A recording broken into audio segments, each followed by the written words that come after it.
but the Rangers come back home, still in first place in the AL West by half a game over the Angels. And it's a nice night to start the homestand here in Arlington. We welcome you to Texas Ranger Baseball. Along with Tom Grieve, I'm Josh Lewin. The Rangers survived in Phoenix yesterday. They won 9-8 in 12, and Chris Davis was the catalyst. He was, Josh, and you know, they say you learn a lot about someone when they go through adversity, and I think what you learn about Chris Davis is he's a solid kid. Throughout his struggles, he's maintained a solid demeanor. He hasn't shied away from the press. He hasn't shied away from questions or conversation. And yesterday, he had a big game. He came out of his slump with a tremendous game right when the Rangers needed it most. He needed a win to cap off a road trip. He had 4 hits in the ball game. He had a single early in the game. He had a double late in the game. But it was this one right now, not the single, but the one coming up. There it is. That was the big one. That was the two-run homer in the 12th inning that proved to be the game winner. 4 hits for Chris, a real nice game. It was literally worth the wait right there. The Rangers, it took a while, but they got it done. And now as they get ready to take on San Diego, probably the guy you really need to have on the mound is on the mound tonight, and that is Mr. Kevin Millwood. We'll take you to break with Mr. Millwood. He is ready to beat the heat and try to tame those Padres when we come back.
It's not just a pickup truck, it's a Ford F-150. Buy Progressive for a money-saving car insurance quote. Call 1-800-PROGRESSIVE.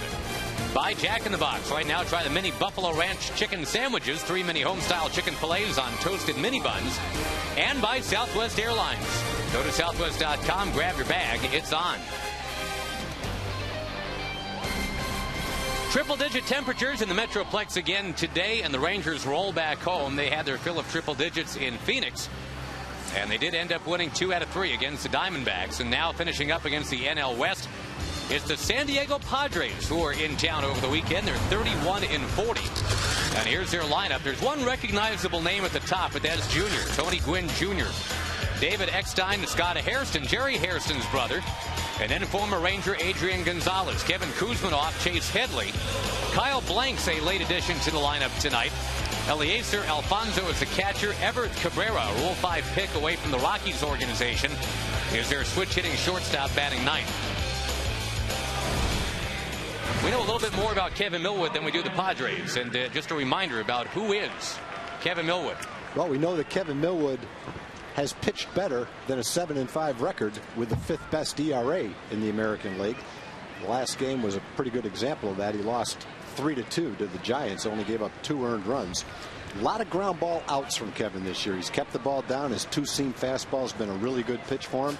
4 starts in June have gone exceptionally well. That 3-2 loss in San Francisco is the only loss, and his ERA is under 1 for the month. Millwood's looking around now because we got one of those home plate umpires. It's Jim Wolf, who is going to enforce the we're starting at 7 after rule. And Kevin's looking for where the clock is to see when he can actually go up on top of the mound. Yep, so now we're good. And that is Jim Wolf. We saw his brother Randy on the actual pitcher's mound last homestand for the LA Dodgers. He pitched a very strong game against the Rangers.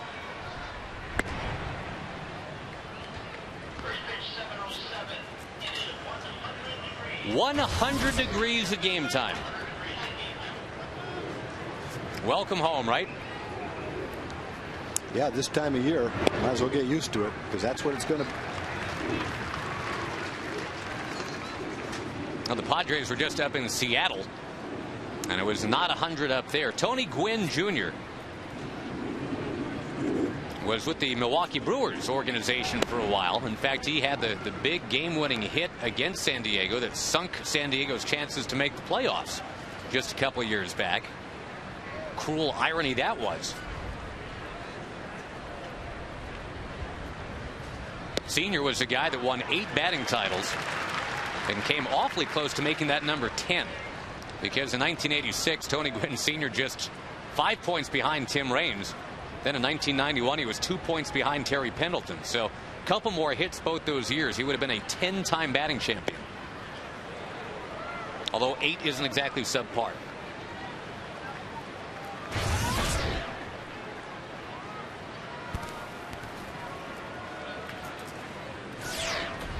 Three-2 delivery coming, and we will do it again. The Padres, if you're curious about it, if you got the game in high def, the official color of those pants, that's sand. That is supposed to represent the beaches of San Diego. They wear the blue to represent the water, and that sand to, well, represent the sand. Their 40th year now of being in the big leagues.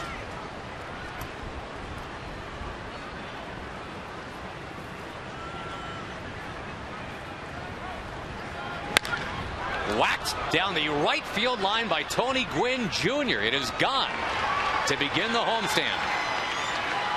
It is his first as a Padre, and always he's been known as a doubles and triples guy in his minor league career and Milwaukee major league career, but that one sailed out for a home run.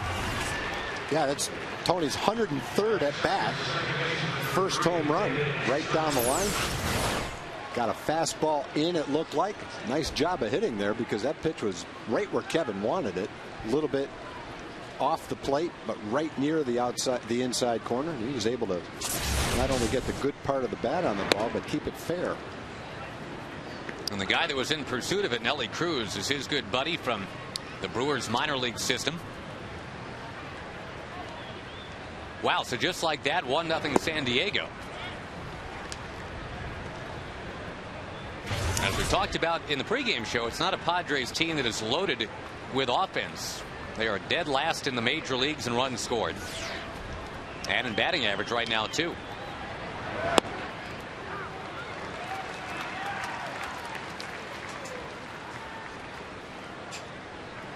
Eckstein choking up on the bat, wiggling it all around. Just a fun player to watch go at it. They list him at 5'8". He's really about 5'6".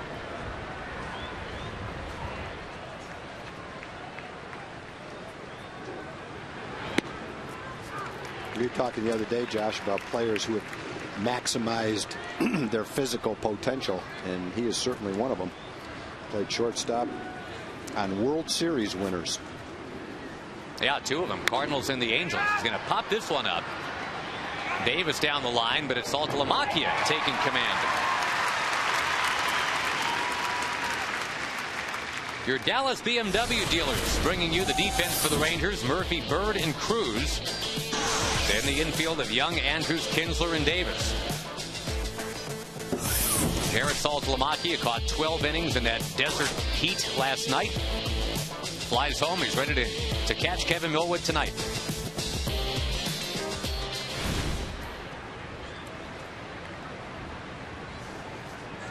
Ranger fans will remember Jerry Hairston Jr. This is Jerry's brother Scott.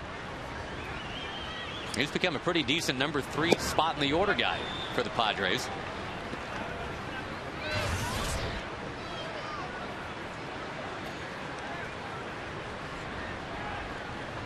Not a lot of high on base percentage players on the San Diego team. Hairston's one of them. He's going to send this one in the air towards right center.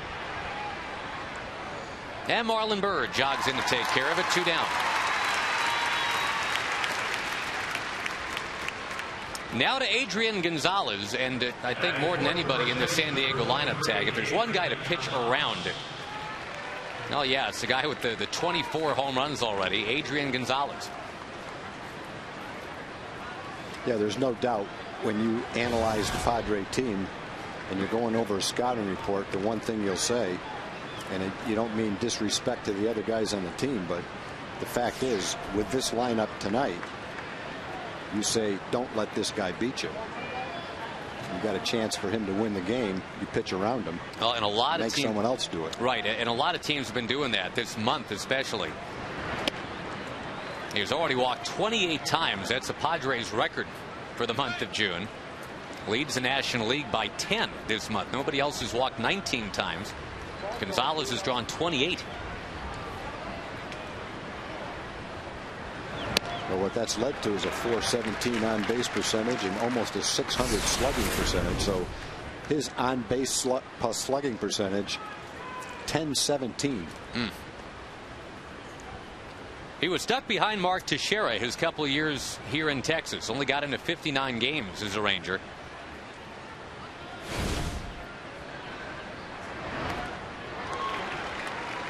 He had 7 home runs in 59 games in a Texas uniform. He's gone on to San Diego. He's hit 114 home runs.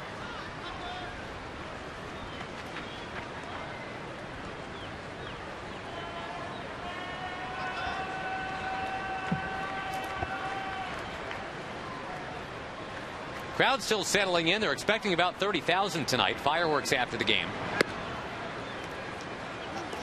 It is a 10-day, 9-game homestand the Rangers are embarking on officially tonight.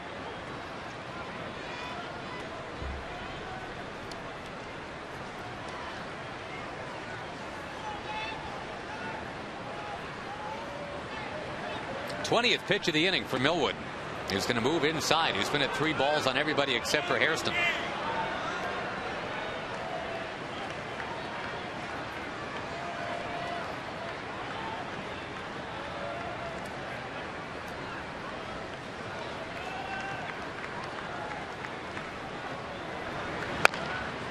On the ground, foul. The Rangers, before we leave behind what happened late last night, really needed that 9-8 win. They had coughed up the 6-3 lead late. Ron Washington very pleased with how his team just kept battling in a game that saw 16 pitchers get used. Almost a Ranger record. 17 is the record. That was in an 18-inning game.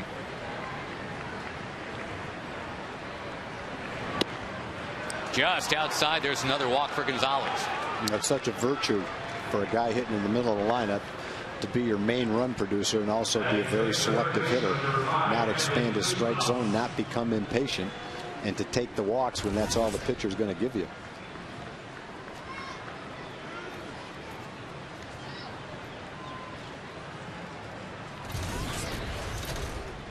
Well, it's not quite the lickety-split first inning Kevin Millwood wanted to turn in for the Rangers. Kevin Kuzminoff debuted in the big leagues right here in this ballpark. He had a grand slam against Edinson Volquez, his first big league at bat. One of the very few players in big league history to debut with a grand slam, very first time up. So he's got fond memories of playing here in Arlington.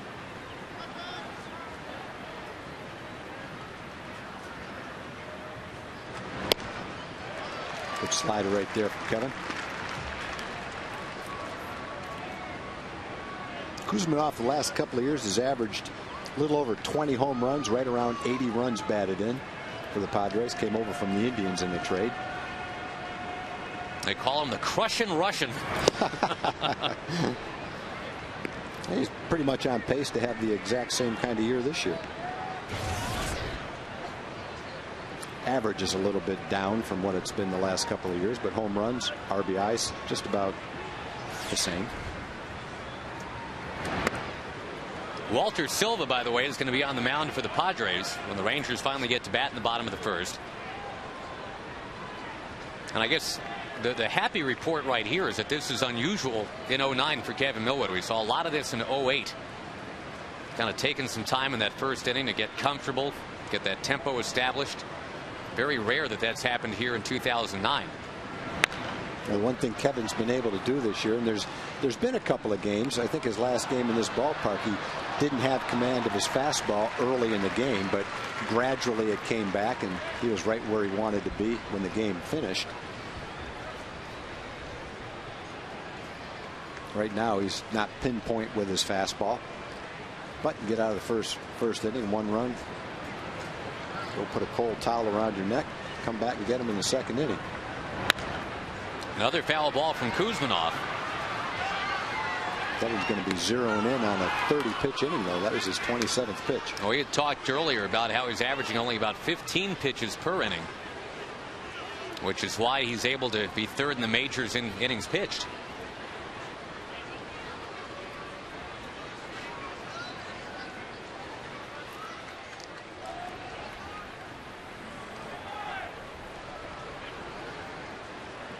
Gonzalez will get going again.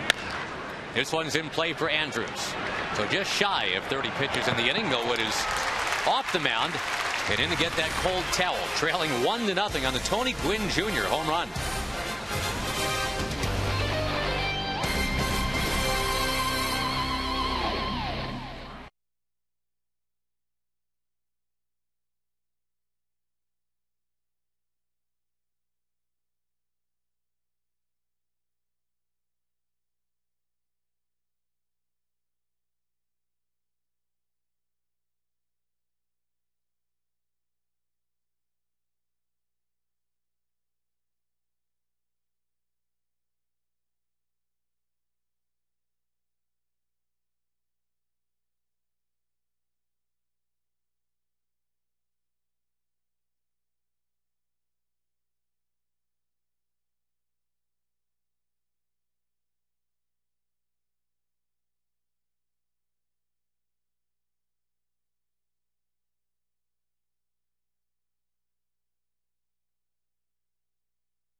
Past winner with Adrian Gonzalez, and Adrian Gonzalez, who I guess now has some yank, goes and tells the Padres higher ups, hey, we should get this guy, and here he is. Yeah, they ended up bringing him to spring training on February 21st. So he pretty much got there right when everybody else got there. It's worked out pretty well for him. Was in the rotation early, and he went on the disabled list, and he was optioned to the minor leagues. Just recalled recently, had a start against Oakland. So he's had 3 starts, 3 no decisions. Kinsler drives it to the alley in right center field. Welcome home, Texas Rangers. Kinsler hustling into second base and content with a double to get things going tonight. Well, the double that Ian had the other night was right down the right field line. And Ian's right at 268, a little over 270 right now with that hit. He keeps driving the ball to right field. It won't be long before he's right back up where he belongs, over 300. And that's a pretty good pitch. Not even a strike off the plate. And that's exactly what a good hitter like Ian should do with that ball, especially someone who drives the ball to right field as well as he does. So that's good hitting and a good sign. Second night that he's had a double to right field. David Murphy had the insurance home run in the 12th inning last night, and the Rangers ended up cashing in the policy. They needed that extra run.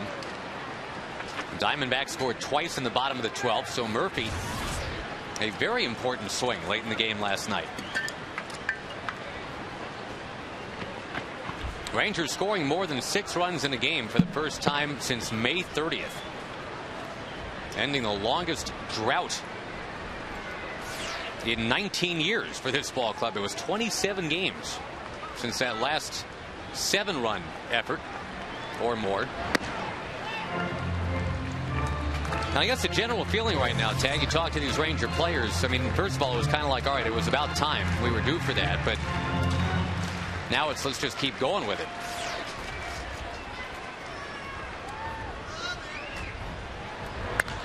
Murphy swats at it. But it hangs and then is misplayed by Tony Gwynn. It gets tipped to Hairston. Here comes Kinsler, and he's going to score. It's 1-1. The ball gets away in the infield. And Murphy's going to just hold at second base. That was a wacky 10 seconds of baseball. Well, that was a rope, too, that David hit. And Gwynn looked like he had a beat on it, and then it just looked like it took off on him. It just carried farther than he thought it was going to carry. Went off the tip of his glove. Waiting to see how that scored. Hard hit ball. Catchable ball. Did he play it into a double, or is he going to get an error? I think pretty much the way he played that, you've got to give him a double on that. They're going to give him an E9. Well, it's a ball that I'm sure Tony will say after the game he should have caught, but it was also a hard hit ball. Still a break for the Rangers. It deflected right to Hairston, again Kinsler's high school teammate. But Hairston couldn't get it in time to get Kinsler coming around.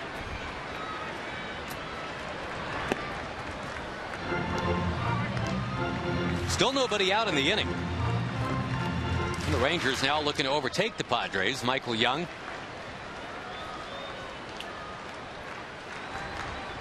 A .311 batting average coming in tonight.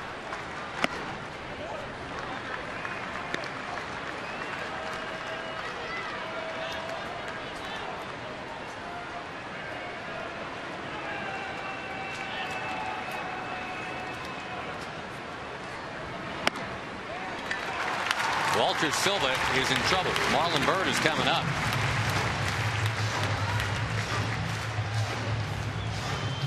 Last time Silva pitched, that was against Oakland, and he needed 54 pitches to get through the first 2 innings.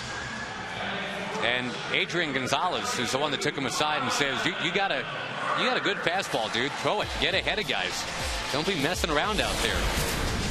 Darren Baldwin, the pitching coach, out to remind him of that wisdom. Headley, Hairston, and Gwynn in the outfield. Kuzminoff, Cabrera, Eckstein, and Gonzalez in the infield. Silva and Alfonso, your bat tree.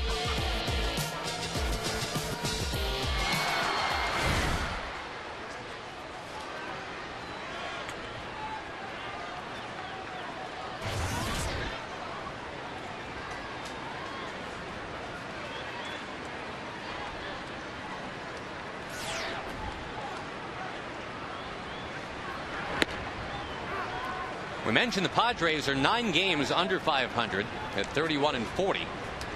The Rangers now 7 games over, 39-32. They've got a half a game lead on the Angels, who were idle last night. Now the Angels get to play 3 in Arizona, just like the Rangers just did.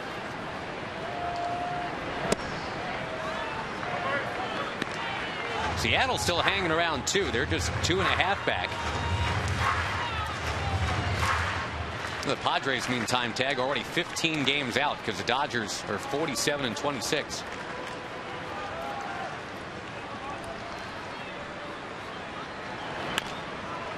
Chopped foul at home plate. We talked about some of their injuries, particularly to the starting pitching. Chris Young and Jake Peavy are both on the disabled list. That's tough to overcome, a guy like Peavy and Chris Young being out of your rotation. But also 2 of the veteran bats that they hoped would anchor their lineup. Cliff Floyd, Brian Giles, both on the disabled list. Giles has had a miserable year, hitting about 190. They're paying him a ton of money. Really, the only veteran guy in the lineup is Eckstein and Adrian Gonzalez. Ground ball. Cabrera tears after it. He bobbles it, gets rid of it. Too late. They're loaded up. They mentioned last night that, the Rangers went about a week or 10 days where it seemed like every ball like that somehow was turned into an out. The line drive like the one David Murphy hit, you went, oh man in scoring position, line drive right at somebody. And then last night, the ball started to find some holes. And it's continued today. Instead of the ball to right field by Murphy being caught, it goes off the outfielder's glove. Instead of that ball being fielded by the shortstop and turned into an out, he can't quite come up with it. And it's a base hit for Marlin, and the bases are loaded. So bad fortune doesn't last forever. What a chance for the San Diego native, Hank Blaylock. He used to go to Padres games all the time as a kid. As we were talking about Tony Gwynn Jr., you were looking live at one of the biggest Tony Gwynn Sr. fans ever.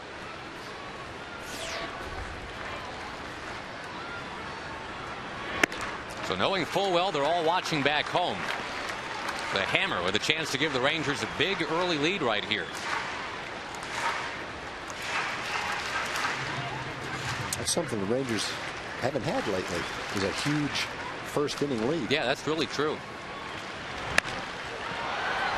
Pounded out of play, but you know what? That's actually kind of a good sign, I think, right there, Tag. He wasn't trying to pull it. Just trying to hit it where it was pitched, not trying to do too much with it. We've talked about Blaylock being at his best when he's using the whole field.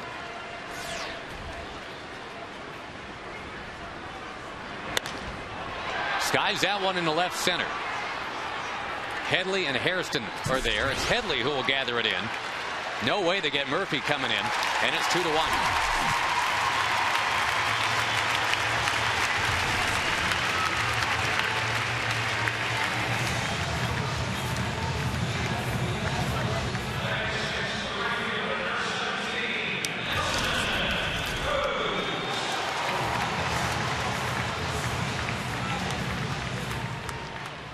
After Millwood needed 29 pitches in the top of the inning, Silva's going to need at least 20 in the bottom. Nelly Cruz was in an 0 for 18 heading into the 12th inning last night, and then he had the double that really kick-started that whole rally.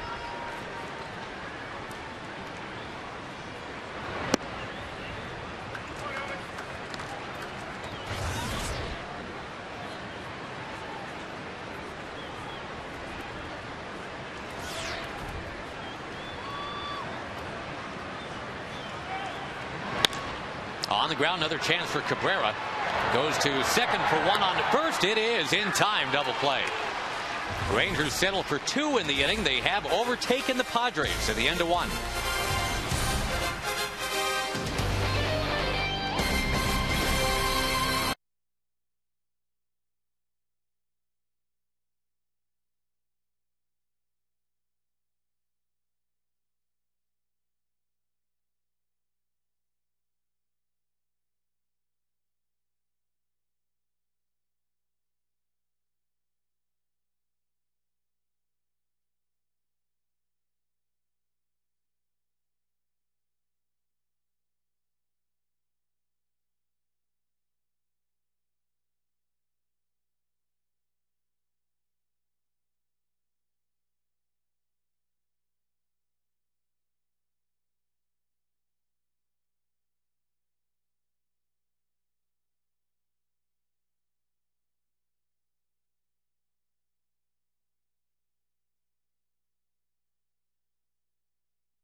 Is the chairman of the board of Wipeout Kids Cancer, great organization that's been around close to 29 years. That's right, and we serve the Dallas community. We work with children who are currently fighting cancer by helping them, supporting them by having fun events, and also by raising money for cancer research. Rangers help out a great deal, especially Michael Young and his wife Christina. That's right. The Youngs fund a special scholarship for college students who have actually survived childhood cancer, and this year they're awarding 21 scholarships to these wonderful children, actually young adults. All right, Elizabeth, real quick, for those who want to get involved, what do they need to do? Contact us through our website, www.wokc.org,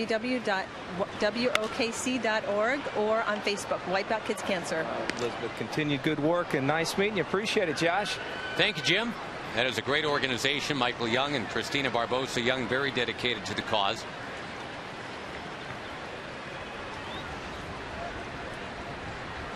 The San Diego batter, Chase Headley.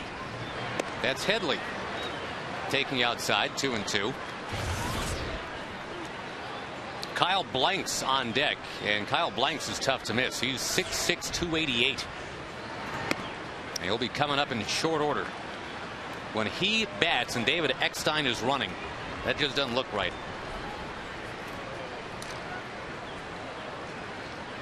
It's like when they used to take those pictures of Manute Bol standing next to Muggsy Bogues.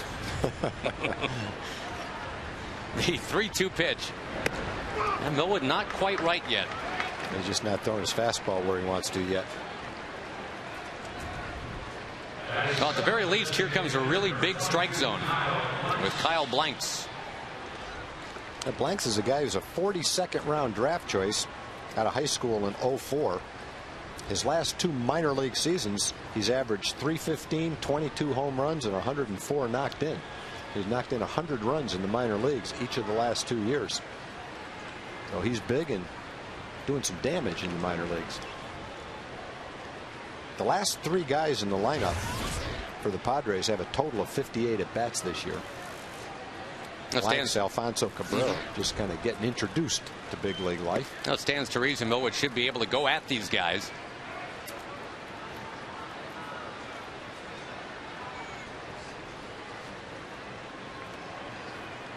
But yeah, Millwood just not quite harnessing the fastball yet.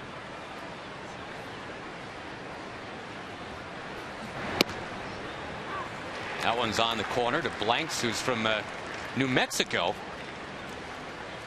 He had off-season work as one of the Sandia Mountains, I believe. 6'6", 290. I know that's not a heavily scouted area, Moriarty, New Mexico, but to slip through the cracks to the 42nd round. Well, we were talking about John Rauch in Arizona being a basketball player who preferred baseball. Not sure about Blanks, but sure looks by looking at him, he could have been one good-looking tight end if he wanted to play some football.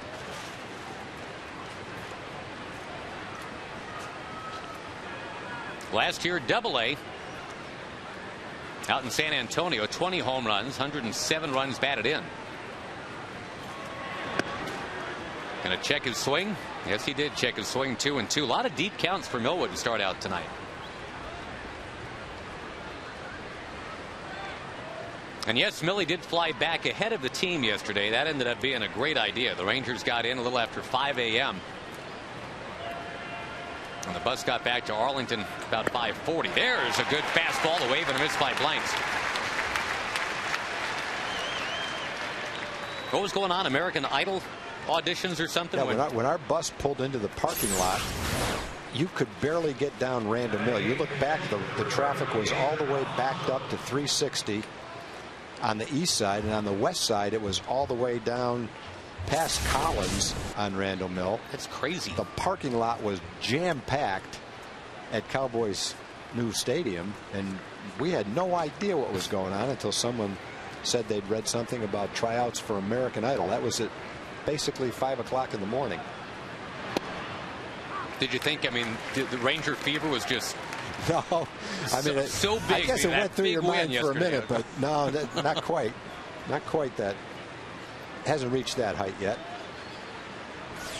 Not many things have reached the heights of American Idol, though, in this country. Runner goes. The bat goes flying. Andrews has to concentrate on the ball, which he does field, and he Boy, he ends up throwing out Alfonso. That bat ended up right next to Michael Young at third. Well, how many times have we seen that in the last 3 or 4 games? Seen him flying into the stands, flying at the fielders, trying to field the ball.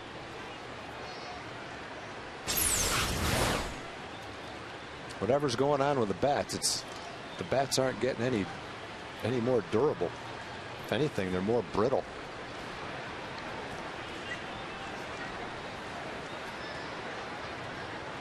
So now the number 9 hitter, the switch hitting shortstop Everett Cabrera. Now we talk a lot about Andrews never having played AAA ball and hopscotching right up to the big leagues this year. Their shortstop never even played AA ball. He was at Single-A, Asheville, North Carolina all year last year. Rule 5 draft pick. That means the Padres have to keep him on the big league roster here all of 2009. No, it's an interesting gamble because it only costs $25,000, maybe $50,000 now, but either way, it's not very expensive to get a big league player. He's a kid who stole 73 bases in A ball, so he's obviously got some physical tools. So if you can end up drafting a guy from another team's AAA roster and getting a big league player out of it for $25,000 or $50,000, you've made a great deal. Ground ball past the mound. There's Andrews. The other young, exciting shortstop to talk about makes the play. Inning over. Still the Rangers 2, the Padres 1.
.com/all-star to cast your ballot.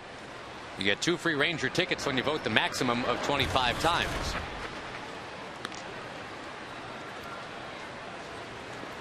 That is really not a bad deal at all when you think about it. I mean, if you're an Ian Kinsler fan or a Michael fan, a Josh fan, whoever's your Ranger, you're doing them a service, and you get to come see the Rangers with a buddy, free of charge.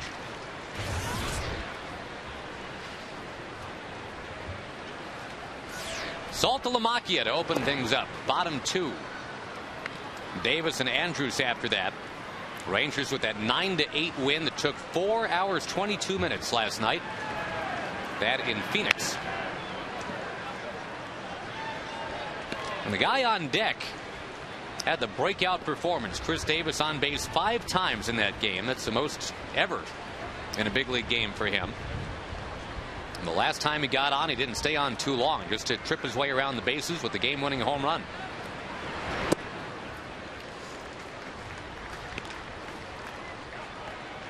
That was a good battle, that last at bat, too. Our Geico quote, he was getting ready for another fastball. He just fouled one off right before the changeup came in. Salty draws a walk, and Davis comes up with a man on. We were talking about that changeup last night. The changeup before that he got a strikeout with was 85 miles an hour. The changeup that he threw Chris, he threw too hard. It was 89 miles an hour. The differential between that and his fastball wasn't great enough to fool Chris, and he had a great swing at it and ended up driving it out of the ballpark. That's why you'll hear the pitching coaches say they like to see a differential of 10 to 12 miles an hour between the fastball and the changeup.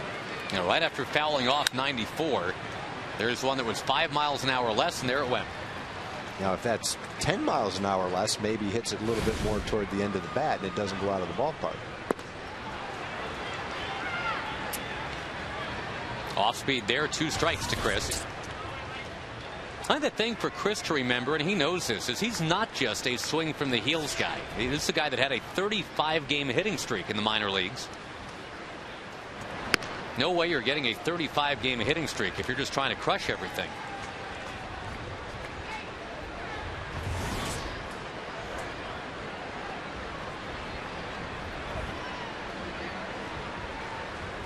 With his natural power, nice and easy gets it done.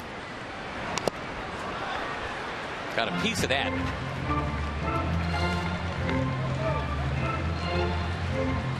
It was on this date last year that we first saw Chris Davis in a Ranger uniform, breaking in Houston.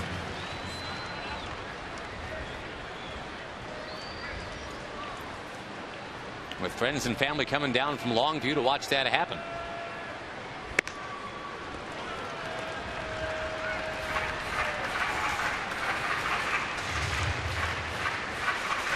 And again, that win last night for the Rangers made sure that they would not slip out of first place. They're a half a game up on the Halos.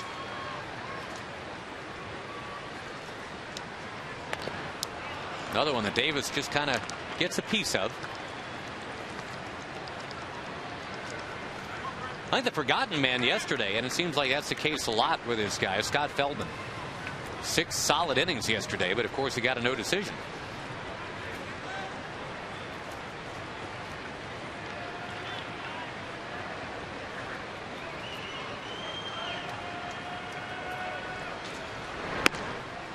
Three balls, 2 strikes. Remember, it started out 0-2. These are the kinds of at-bats that Davis is starting to have more and more, and you like that. See an 8th pitch of this AB.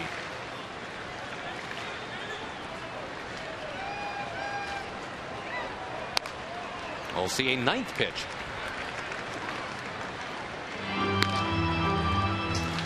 Talking about Scott Feldman, Tag, the Rangers now in the 12 starts that Scott has had, Feldman has left the mound trailing just twice in those 12 games.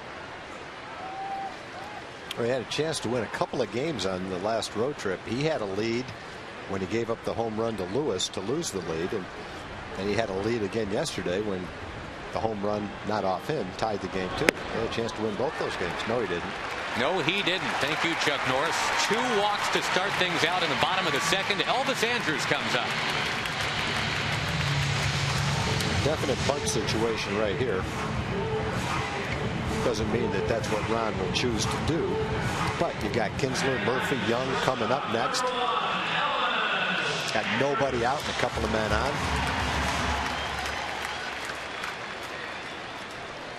Sure, the frustration for Silva and the Padres right now. You know, they're looking at Saltalamacchia, 72 strikeouts, Davis with 103. And they did not strike out. They both walked. Setting up Andrews, who pops the bunt up in the air, and down it goes. Perfect. Bases loaded.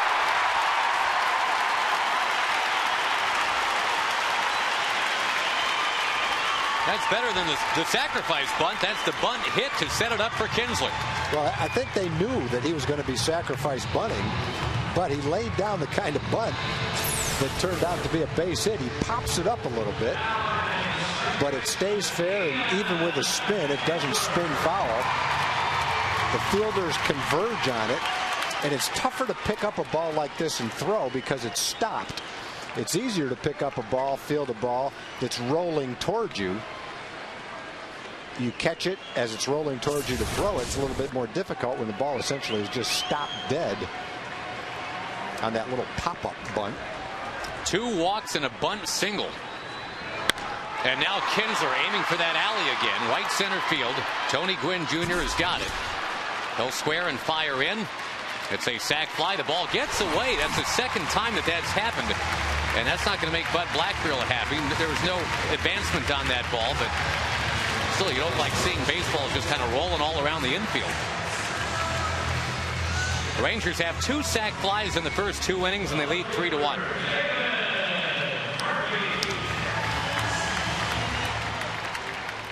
Well, the Rangers had the bases loaded, nobody out, and only got 1 run in the first.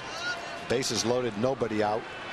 They've got 1 in so far in the second, but you'd be disappointed if that's all that they get when you've got the middle of the lineup coming up, still 1 out and a couple of men on base.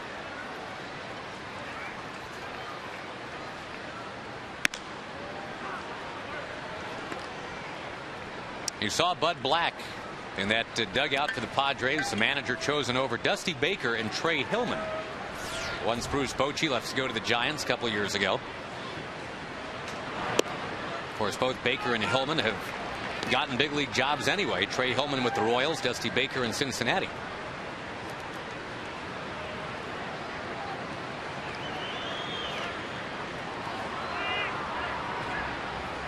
We were talking the other day, Tag, about how the skeptics always seem to say that you shouldn't hire a former pitcher to manage, and they point to guys like Ray Miller and Joe Kerrigan, who were awesome as pitching coaches and didn't really stick the landing as a manager. But that doesn't mean that Bud Black can't do this at all. No, that's not a good reason for not hiring somebody. If you analyze the candidate, you look at his qualifications, you interview him, look at his experience, and if that guy seems to be the right guy for the managing job, I think you go ahead and hire him without regard to what other pitchers might have done as managers in the past, for sure.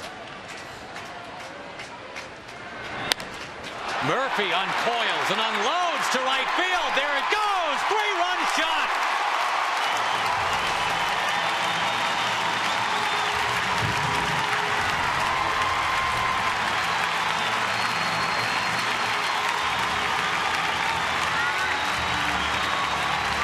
David waited nicely on that curveball, 5 or 6 rows back into the upper deck in right field. David's average coming into the game 261, a little higher than that now. It just gradually has climbed from 0 early in the year all the way up into the 260s now. Ball stayed in. You see pitch number 4. Kind of a hanging pitch on the inside part of the plate. The hardest thing with that pitch to do is hit it and keep it fair. But David was able to do that. Launched a long one. David's home run last night turned out to be a big one. The Rangers had a 3-run lead in the 12th and ended up needing all 3 of them. Kinsler, who had banked the sacrifice fly for 1 RBI, watching as Murphy ends up with 3 runs batted in. Rangers have been hitting so many solo homers this year. That's a nice change to see a 3-run shot. A 404-footer for David Murphy.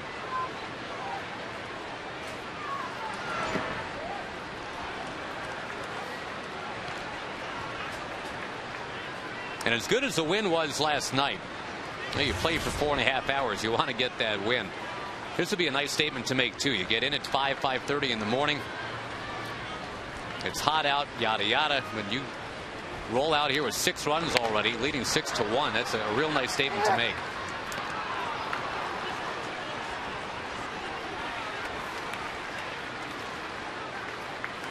And obviously you feel good with the ace on the mound tonight. Kevin Millwood kind of stumbled through the first inning, but seemed to start getting it right in the second. Michael Young blasting off right center field. That ball chased by Hairston. Tough part of the ballpark for Michael Young to hit it out. At 407 is where you need to have it. That was about 401.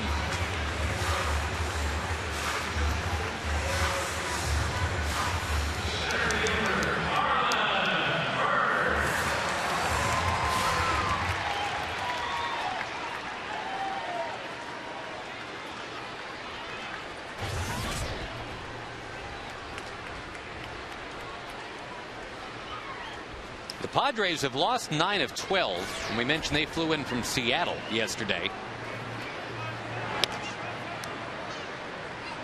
They're not exactly huge fans of interleague play of late. They are 3-17 their last 20 games against the American League.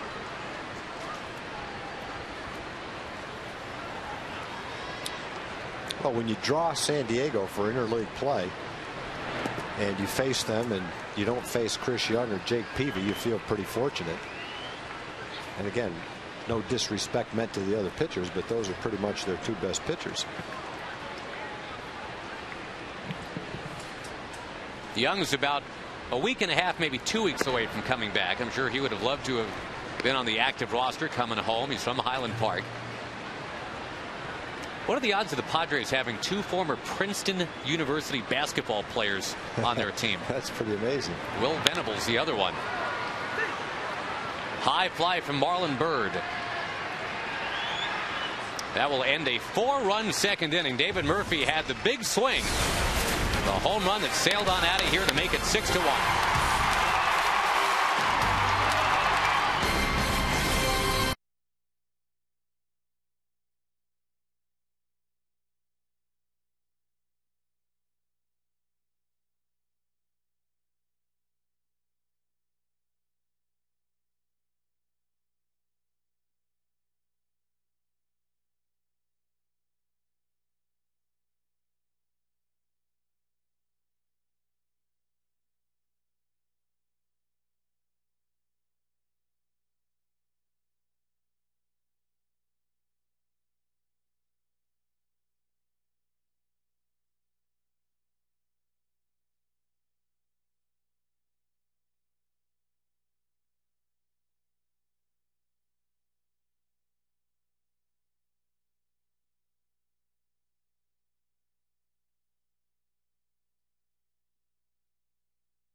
The nation's fastest 3G network, AT&T, your world delivered.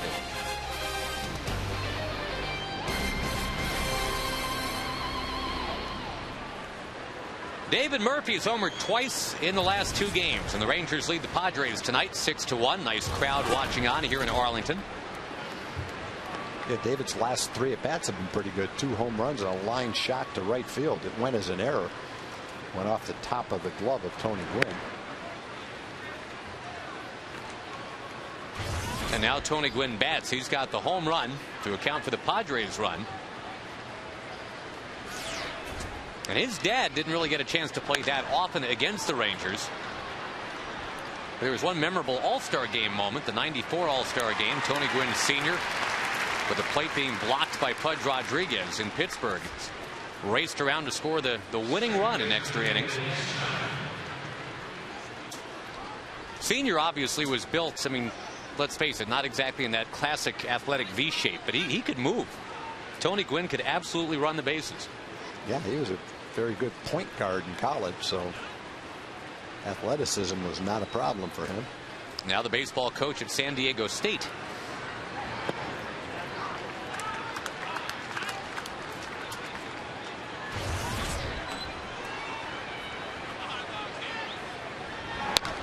Eckstein is going to serve one towards right. It is dropping. It is fair. Just kind of squirted that right near the chalk line, and that's a single for David Eckstein. He seems almost embarrassed about having done that.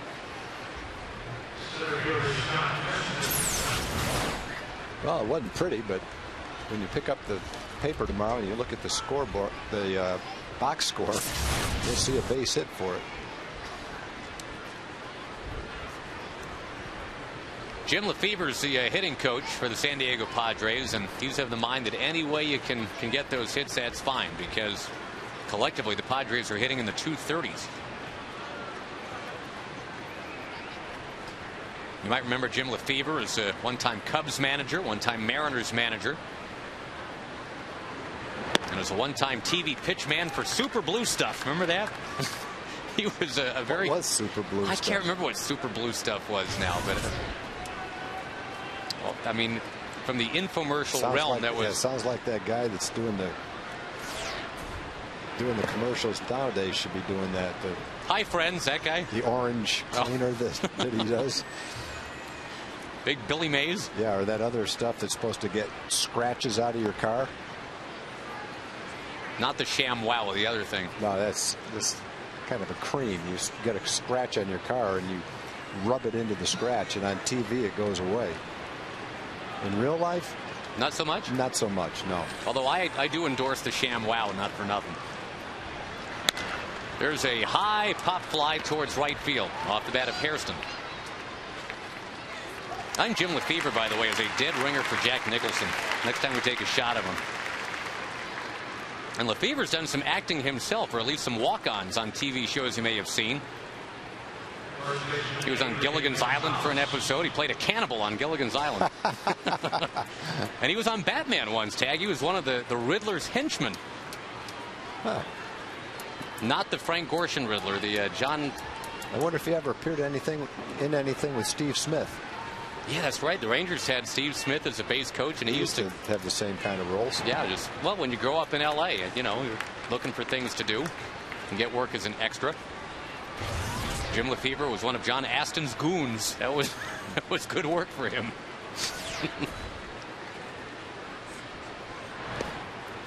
Down too low. Saltalamacchia's got it. Adrian Gonzalez, the one Padre power hitter, 24 home runs, second most in the National League.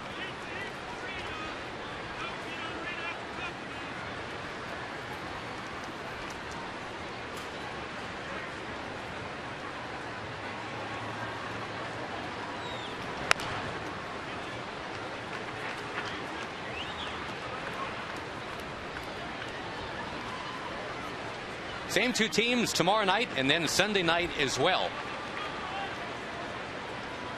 The Padres are kind of the opening act, the warm-up act for the Angels. That's, I think, the series everybody's looking at, Monday, Tuesday, Wednesday.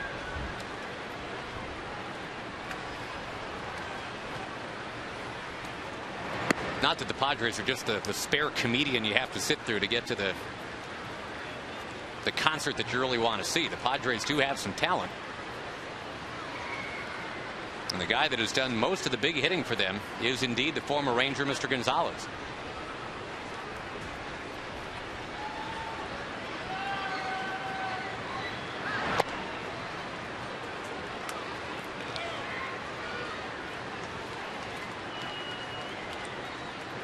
Only Albert Pujols has more home runs in the big leagues right now. You know, Pujols is up to 300 home runs, Tag, and doesn't even have 600 career strikeouts. That's pretty amazing. That's Joe DiMaggio stuff. Pretty great hitter. Runner goes. And Gonzalez just keeps proving he's a tough guy to finish off.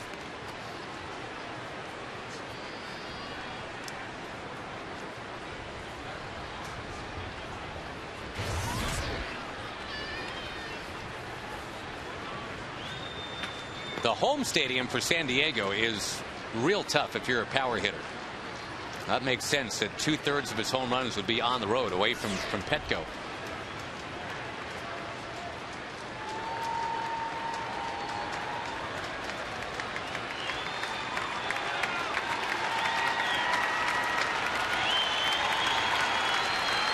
Again, the runner will get going. The 3-2 pitch is inside. He walked him again. So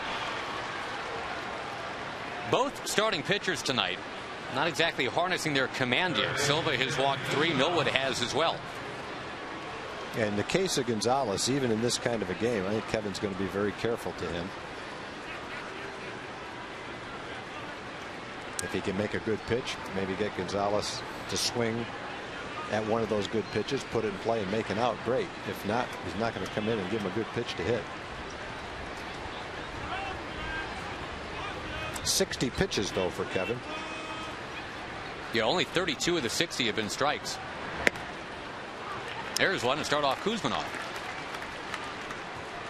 Check your Ford leaderboard. If you're a pitcher, it's a Texas Ranger. You're not supposed to be, according to conventional wisdom, a guy with a low ERA at home.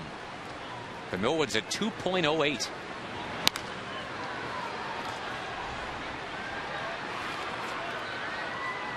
Kenny Rogers had a 2.9 1 year in this ballpark. That's the best so far over a full season by an every fifth day starter. Millwood's at around 2.1.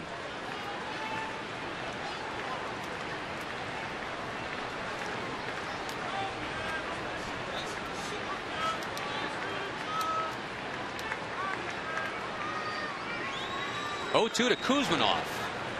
Blocked by Saltalamacchia.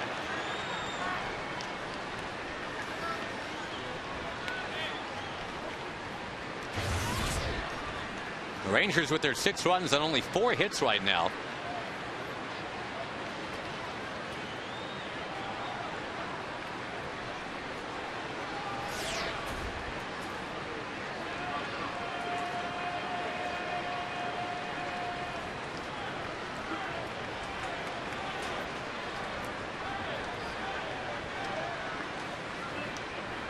Long time getting the sign here. Millwood finally ready to go. And another foul. Kuzminov's been doing a lot of that.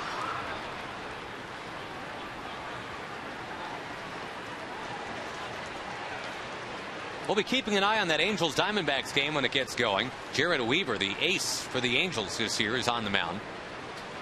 Billy Buckner for Arizona.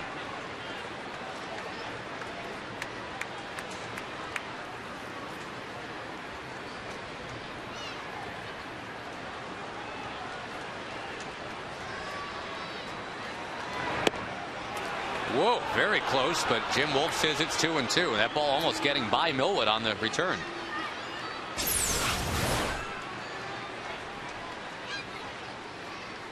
Tried to bring it back and catch the corner. You can see where he's trying to keep the ball away from Kuzminov. That one missed the outside corner just by a hair. Now he misses in. Very frustrating first 3 innings for Kevin Millwood. He's already walked 3. He's given up the home run to Tony Gwynn Jr., who hadn't had a home run all year. A pretty patient at bat for Kuzminov. He's only walked 10 times all year. Runners will get going.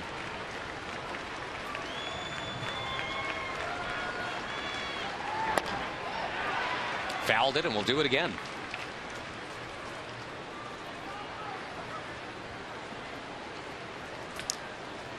Mentioned Kuzminov, just like Kevin Millwood used to be with the Indians. Cleveland's got a 7-0 lead on Cincinnati tonight. That game's in the 6th inning. Jeremy Sowers working on a 1-hit shutout. Another home run for Victor Martinez in that game.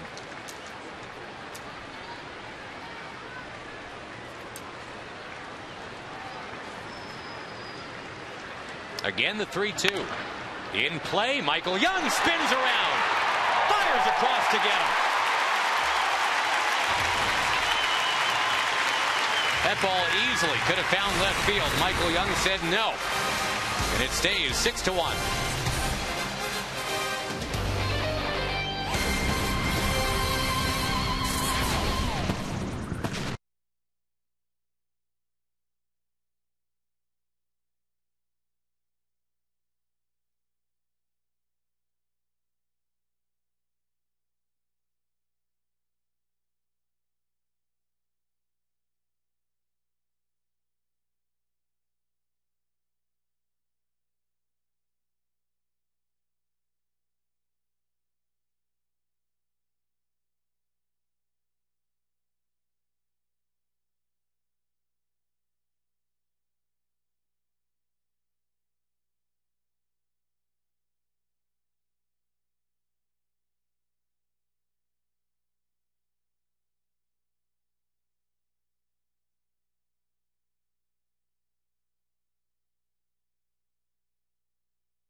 third. Don't forget, tomorrow night, the first 7,500 kids 13 and under get the Michael Young jersey, which is being modeled right here by six-shooter Caitlin. There it is, the Michael Young jersey. You don't get the bedazzled Rangers hat tomorrow, unfortunately, but in terms of the actual jersey, that we have for the first 7,500 kids 13 and under. So thank you, Caitlin. Appreciate it. Nicely done. Come back anytime. I think the giveaway items this year have been better than any year in the past. Blaylock is going to drip one into right center field, a base hit. The shirts, the jerseys have been really nice. Great quality shirts. See them all over the ballpark, too. So, see, yesterday the Diamondbacks announcers had a humongous walking taco come in, and we got six-shooter Caitlin to come in. So, yeah, given the choice, I'll go with Caitlin. That taco is a little bit over the top. Mark Grace was still talking about that in the 11th inning yesterday. I think he was kind of freaked out. When you see Mark Grace speechless, you know that it's a little bit out of the ordinary. I think it was the Mr. Potato Head hands that really threw me on walking taco. Here's Nelson Cruz. Got some emails wondering, I guess collectively for both me and you, Tag, and I would assume it's for the players as well. What do you do on a day like today when you get in at 6 in the morning? What's the routine at that point? Well, I got in at 6, unpacked all my stuff, had breakfast, went to sleep at about 7. Couldn't sleep, woke up at 8:30 and went out and mowed the yard, edged the yard, did the bushes till about 12:30, and then came in and had lunch. Felt terrible until I went out and did that. Then it felt great. Feel good now. I'm going out on a limb, and I'm going to guess that you're the only member of the Ranger traveling party that had that day today. I'm betting the actual players did very limited amounts of yard work. Yep. I actually felt better once I sweat like that. Now, you know, a lot of times you'll hear people say it's not the first night that gets you, it's the second night. I guess I'll find that out tomorrow, but right now I feel fine. How about you? I feel okay. And more importantly, the players look like they're, they've slept it off. They're leading 6-1. I'm like you, though. Sleep around 6:30, and maybe if the dogs hadn't been jumping on the bed at 9, it would have been a longer sleep, but I'm good with 2.5 hours. That's cool. It's not like I have to go down there and face 92-mile-an-hour heat like Nelson Cruz. He just walked, and the Rangers, all 3 innings now, at least the first 2 men have reached. It was actually the first 4 reached in the first inning. The first 3 reached in the second inning. Let's see how far they can extend it here in the third. Well, both pitchers are going to have exceptionally high pitch counts after 3 innings. That is if Silva gets through the 3rd inning.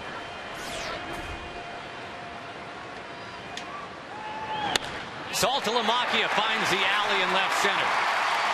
That's going to chase home at least 1. It's looking like 2. It is going to be 2 as Saltalamacchia gallops to second base and holds with a double.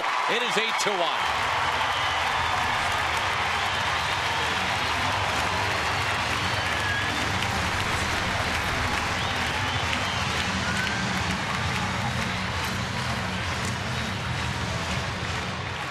Again, going out on a limb, I don't think Walter Silva is long for this game. He's a little bit longer because I don't think there's anyone throwing in the bullpen. They might have started.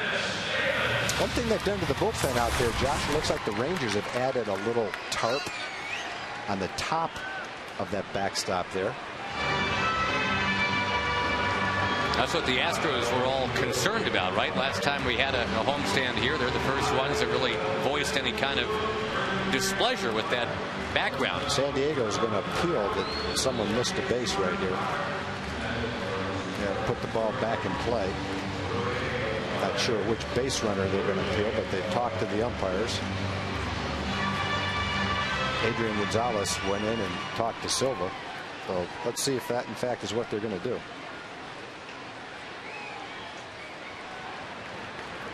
Step off. Eckstein's telling him throw to third base. Here's the appeal.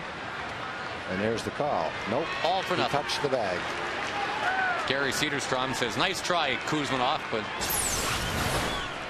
let's see here. That's definitely wasn't him. Let's see if it's him. Well, we won't be able to tell. Blaylock got it. I guess it was a question of whether or not Nelly Cruz got it. And evidently, Nelly Cruz did get it. Must have just touched the corner.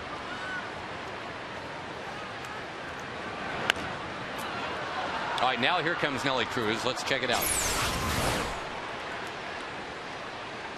Got it, yeah. And look where the third base umpire's head is, too. Gary Cedarstrom is looking for that.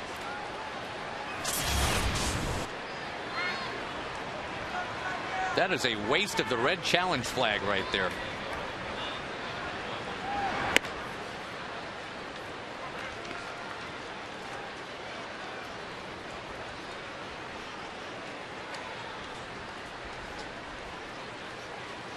Two in the first, 4 in the second, 2 in the third for the Rangers. And there will be action now in that San Diego bullpen. And we have to kind of peek and look, and Luis Perdomo. Yep, that's who we believe it to be. But it used to be easier to tell.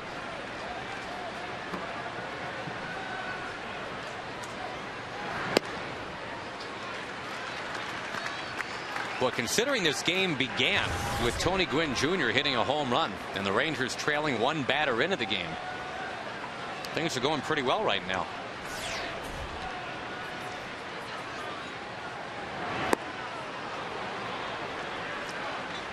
Maybe looking fastball 3-1. Davis did not get fastball, so now 3-2.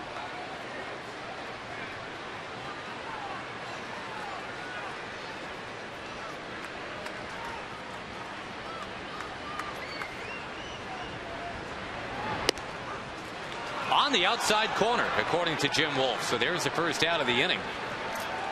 Kind of a borderline pitch and some mercy for Walter Silva.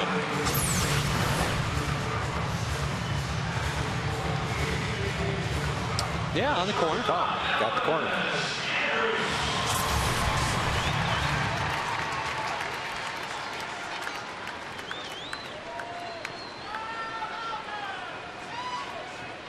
Andrews had the night off last night. It was Omar Vizquel's turn to play.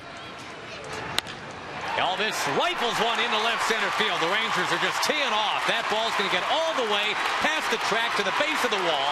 Run is in. Andrews to third. He has got his 5th triple of the year.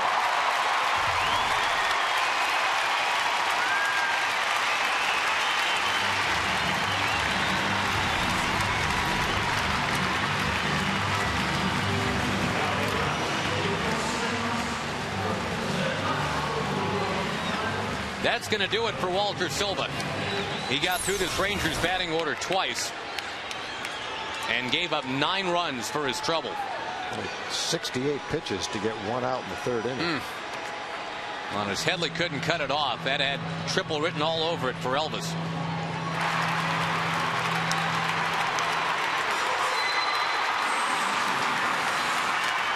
Hi-ho Silva.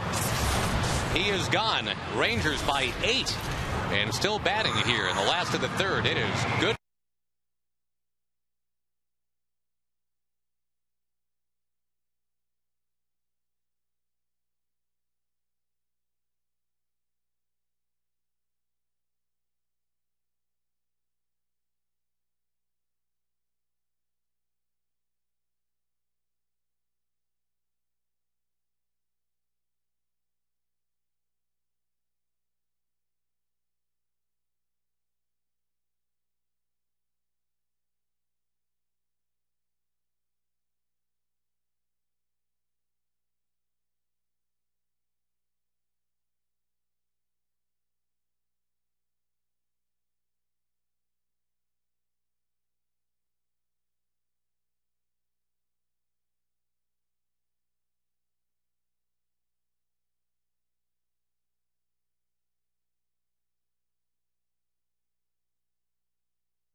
Still batting here in the bottom of inning 3. I'll tell you about the new pitcher in just a moment.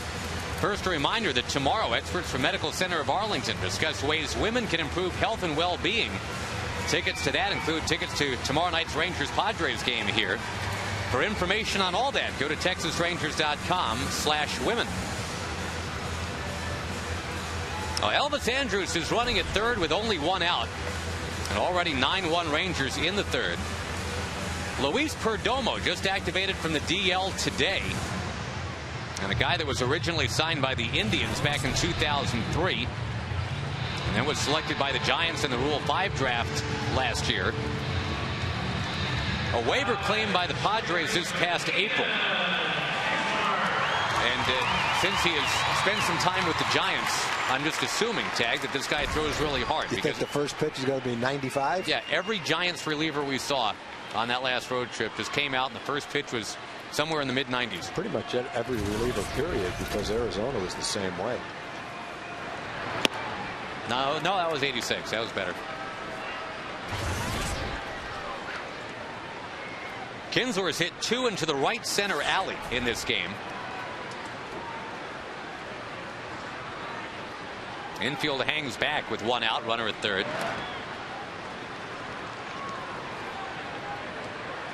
A little ground ball to short here. Would probably do the trick, make it 10-1.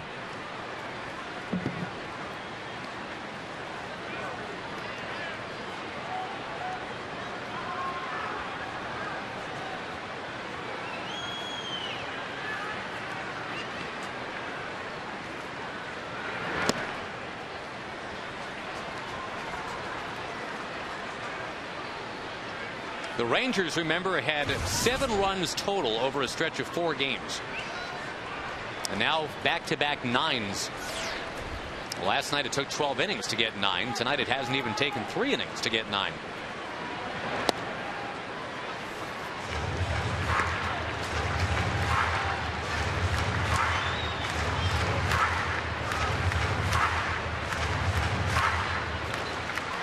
We talked on that road trip about the ebbs and flows associated with baseball. The Rangers were low ebb for a while. The tide was out. Now everything's going kind of the way we all remembered it. The walk to Kinsler brings up Murphy, who, remember, last inning hit a 3-run home run. We'll have a chance to do it again.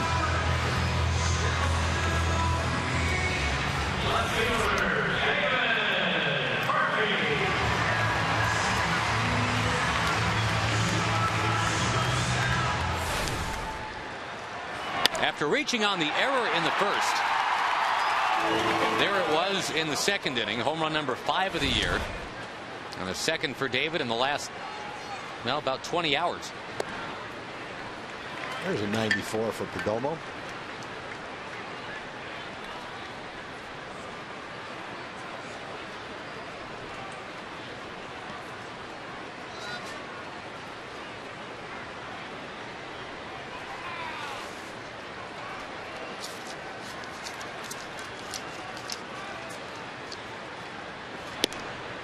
And right back at 93, inside corner.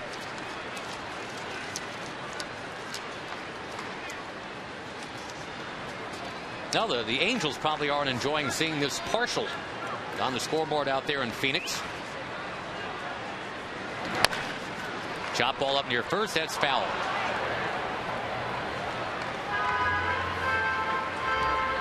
Now the Rangers will never again, Tag, be able to whine about getting in at 6 in the morning after a long night out either west or mountain time zone. The Rangers team batting average is just about the same as their batting average with men in scoring position. You go through some stretches because you don't have as many at bats with men in scoring position where it looks a lot worse than it really is, but overall it's about the same thing.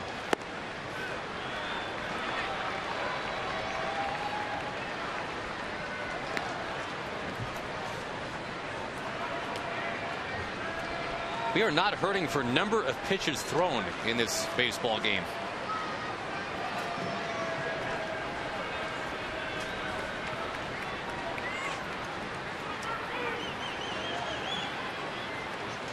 67 thrown by Silva. And now 9 by Perdomo. That one is down and into Murphy. Silva's still responsible for one of the runners right now. It is possible he could end up giving up 10 runs in this game.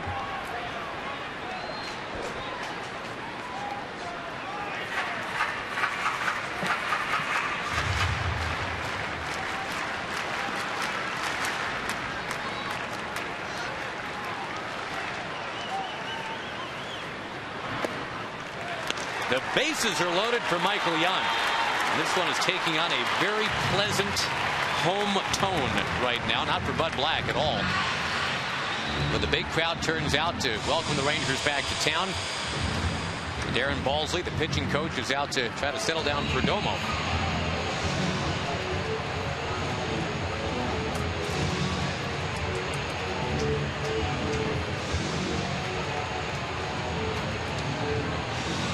We mentioned earlier the home ballpark for San Diego, very conducive to low ERAs. Takes a real poke to get it out back there, but the Padres went out on the road. Their team ERA is about 6. Probably got a more accurate measure of what they've got to work with.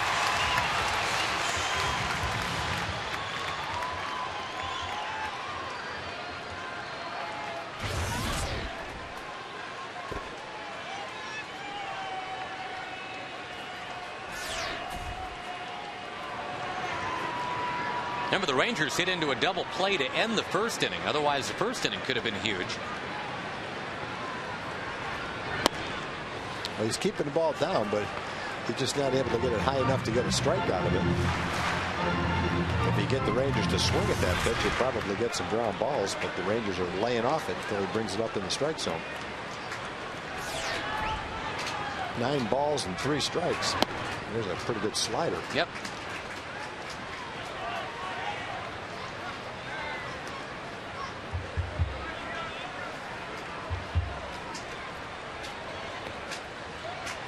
A 99-loss season last year for San Diego.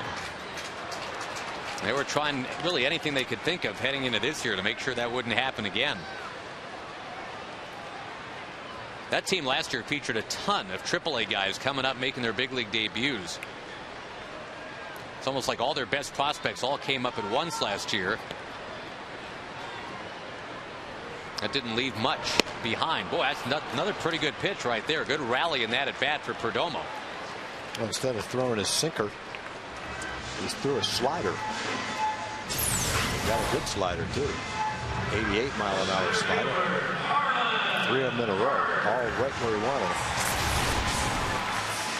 And the hope now, I mean, now that the Rangers have a 9-1 lead, even though it's been kind of slow going for Kevin Millwood so far, with a big lead like this, you would hope that Millwood can just kind of find that groove, settle in, just start throwing some strikes and getting on with the evening. That's what the Rangers really need, is to save that bullpen for when they need it. Because pretty much everybody pitched yesterday. There's going to be a limit to how far Kevin can go based on his pitch count through 3 innings. It's over 70 through 3 innings. Rangers did make a roster move before the game. They activated Willie Ayer from the 60-day DL. The Rangers have chosen to go with 8 relievers and only 3 extra men. Right, Brandon Boggs sent down. Because of that situation. And eventually, when things get back to normal, you would assume that a pitcher would be dropped and a position player would be added.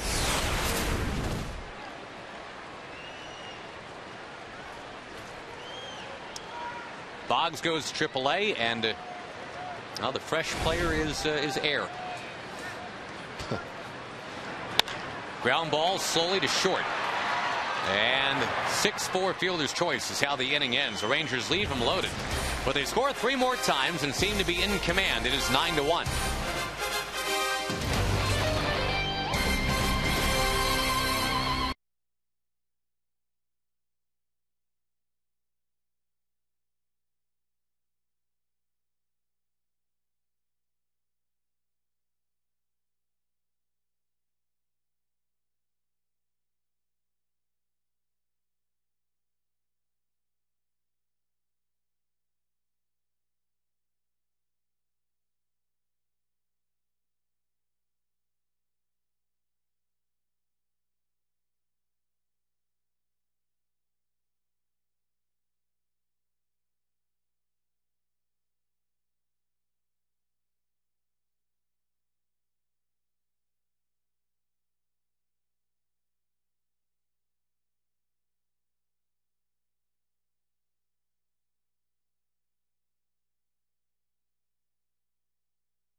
Field itself in the bottom of the fourth.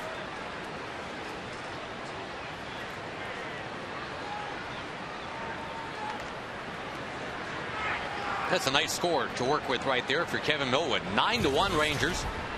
Chase Headley, the hitter, switch hitter, will take a strike. Millwood had a long time to sit around and potentially get rusty, as the Rangers scored 3 times in the third and left the bases loaded.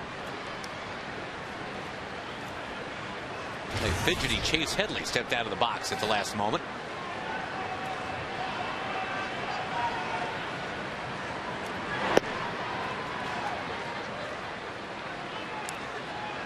Again, the Padres last in the National League in runs scored and batting average. Not a likely team to rally off anybody's ace from down 8 runs. This one is shot up into the air towards left center. And Marlon Byrd will lope over and take it. Well, the Rangers indeed hoping to get healthy against the Padres and get ready for the Angels. Then you've got Tampa Bay coming in after the Angels move through. It's going to be a challenging week next week. Well, it doesn't get any easier after that. Right before the All-Star break, trip to the Angels and a trip to the Mariners.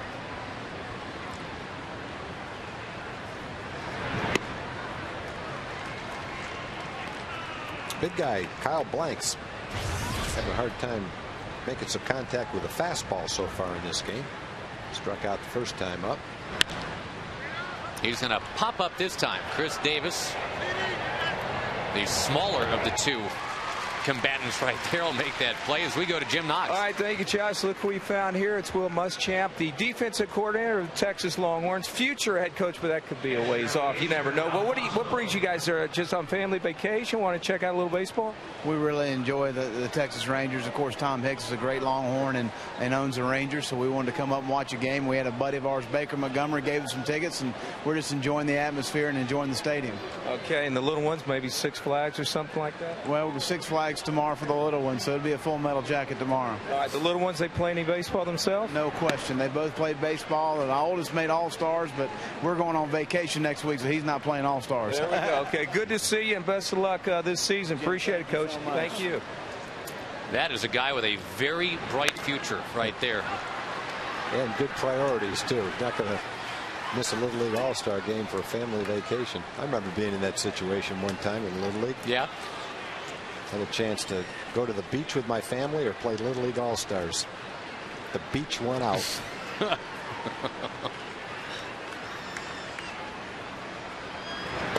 Wave and a miss. That's better. That is much better. Down goes Alfonso. It's a 1-2-3 inning, and it's all good in Arlington. 9-1 Rangers.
Only 3 players in National League history with a career batting average of over 330 and more than 3,000 hits.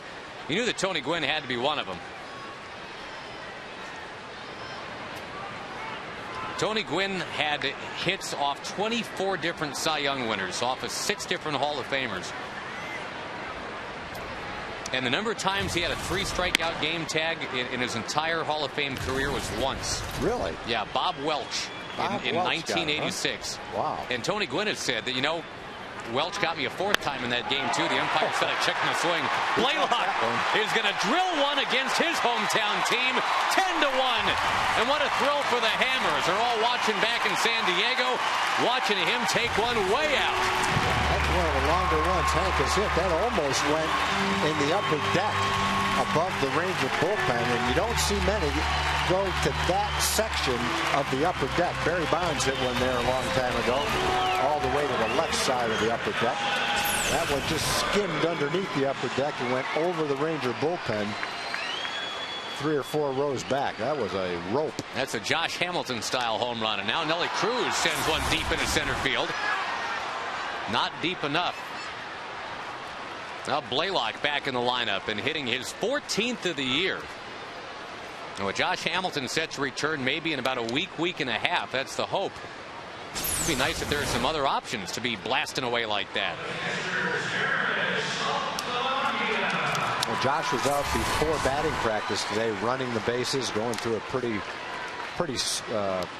stiff workout, really. I think the Rangers are going to wait until he passes those tests in their eyes before they give him the okay to go back and start a little rehab assignment. The official okey doke. But it's looking good so far. Saltalamacchia twisting one to left field. Chase Headley's got it. Now the Rangers have led off with a double, a walk, a single, and a homer in the 4 innings so far. Now up comes Chris Davis wearing that number 19 that Tony Gwynn Sr. wore so well for San Diego. Tony Gwynn and Ted Williams tag are both San Diego natives. Williams' last season was the year that Tony Gwynn Sr. was born, 1960. And I got one for you. Tony Gwynn's book that he wrote was called The Art of Hitting. Ted Williams' book that he famously wrote was called The Science of Hitting. So I put it to you, which is it? Is hitting an art or is it a science? I guess it's either one of them. I mean, I understand how it can be considered to be either of them. The analytical way of looking at it. I don't know whether it's an art and science. I just know from my perspective it was very difficult. So it could have been like arithmetic or something to me. I would have thought it was closer to like gym class. Although, yeah, arithmetic wasn't that tough. Like maybe like physics or something like that. But you were a math major, right, at Michigan. You had to be okay at physics. Actually, I wasn't. I could do math, but I didn't grasp physics too well. All right, well, follow the flight of the baseball from A to B right here if you can. Hank Blaylock. A sweet swing to make it 10-1.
It's a pickup truck. It's a Ford F-150. By Aflac, we've got you under our wing.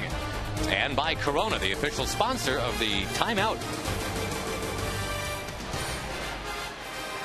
Run support is not an issue tonight for Kevin Millwood. The Rangers with 2 in the first, 4 in the second, 3 in the third, 1 in the fourth. Now Millwood after the number 9 batter, Everth Cabrera. Nicaragua native, and I'm sure there was a hope by some in that country that Vicente Padilla would be pitching against the Padres this weekend. The rare opportunity to have 2 Nicaraguans face off in the big leagues, but Padilla instead is going to pitch on Monday against the Angels.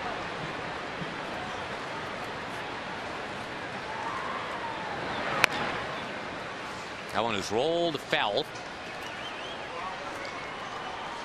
We'll check some other scores for you. One non-intra-league game. That's the Brewers and the Giants tonight. Milwaukee leads at 5-1. 6th inning. J.J. Hardy's got a home run. That hit him. Yeah, it looked like it hit him in the foot. Hitting the number 9 hitter with a 10-1 lead is not going to make Kevin Millwood really happy. Cabrera never moved his foot, did he?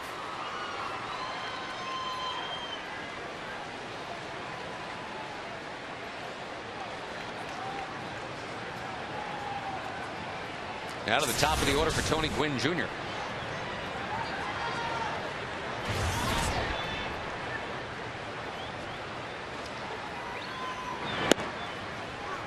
The Orioles are dismantling the Nationals tonight, 11-1. They had an 8-run 6th inning. Blue Jays shutting out the Phillies tonight, 4-0 in the 8th.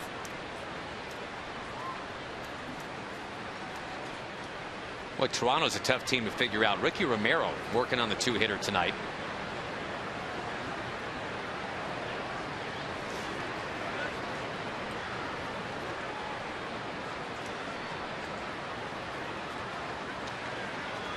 Runner goes. Look at that. In a 10-1 game, they are sending Cabrera. Well, he had a huge lead. They weren't holding him on. I guess it wasn't quite defensive indifference, but it was pretty close to it. Well, the speedy rookie Cabrera down to second base. And Millwood and Saltalamacchia just have not seemed together on a lot over the last couple innings. Millwood is still pitching well. On to short for Andrews with a bobble, picks it up and does not get Gwynn. That'll be an E6.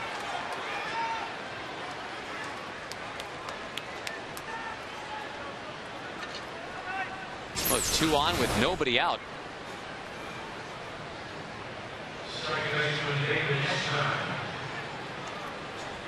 Not a great inning, obviously, if you hit the number 9 man and then make an error right after that. But unless this guy hits a ground ball to short and you turn it into a quick double play, then, then you're fine. Then you're back to normal. David Eckstein definitely a contact hitter, no doubt about that. He'll take a strike. Marlins and the Rays are tied 3-3 in the 7th inning tonight. Home run for Hanley Ramirez.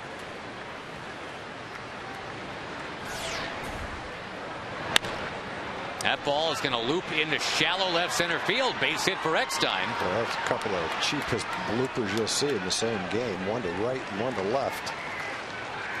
But now the bases are loaded. Nobody out. Scott Hairston coming up and Mike Maddox out to the mound to have a talk with Millwood. And most hitters would say, yep, I'll agree those weren't the best hits, but they make up for the line drives that are caught throughout the course of the year.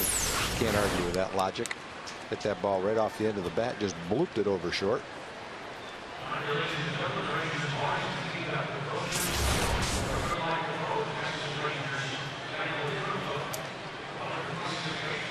Now working with a 10-1 lead.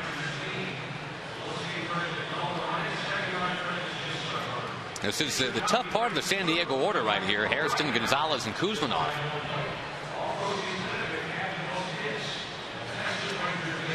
All right, real quick, some other scores. The Cubs over the White Sox 5-4. And boy, there's some drama going on in Chicago. First of all, the word that Giovanni Soto, I guess, was busted for using marijuana this offseason. And Lou Piniella came out and said, you know, I tried that once, trying to diffuse all that. But that's just kind of curious that Lou would come out and, you know, fess up like that. Anyway, during the game, Milton Bradley attacked the water cooler in the dugout, and that led to an angry exchange with Lou Piniella, who then apparently told him to get dressed and go home. So it's a busy day for Lou Piniella. First he admits to token up, and then he... Who won the attack? Milton or the water cooler? I don't know. I mean, in that the water cooler couldn't defend itself. I guess Milton doesn't have any arms. Lou didn't like seeing it. Lou was thirsty. Broke the water cooler. Didn't have any water to drink. I mean, Lou could break a water cooler back in the day too. Make no mistake. But yeah, that was where I was going with next.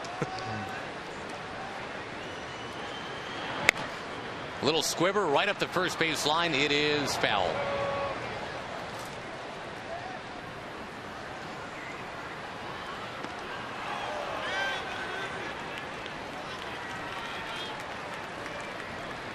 So in a Cubs-White Sox series, Ozzie Guillen has nothing to do with controversy. Instead, it's Lou Piniella and Milton Bradley.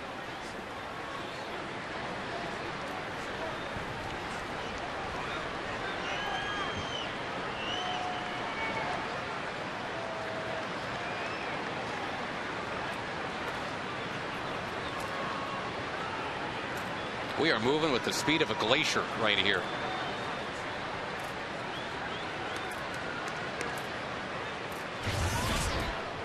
Happily, a 10-1 lead for the Rangers. We said earlier, you know, with a lead that big and your ace on the mound, this is where you want Kevin Millwood just to have right at him.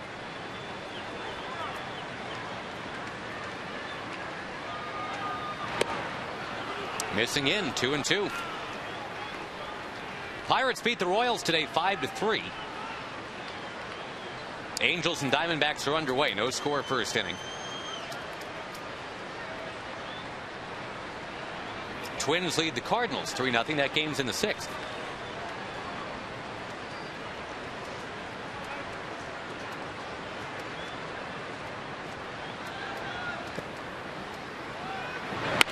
Breaking ball hammered to third. Michael Young dropped the balls, scrambles back, touches the bag, and does get one out. A run scores. He just barely got one, but he definitely got back there in time. It was a nice to knock it down and keep it close enough to you to where you could pick it up and still get the out at third base.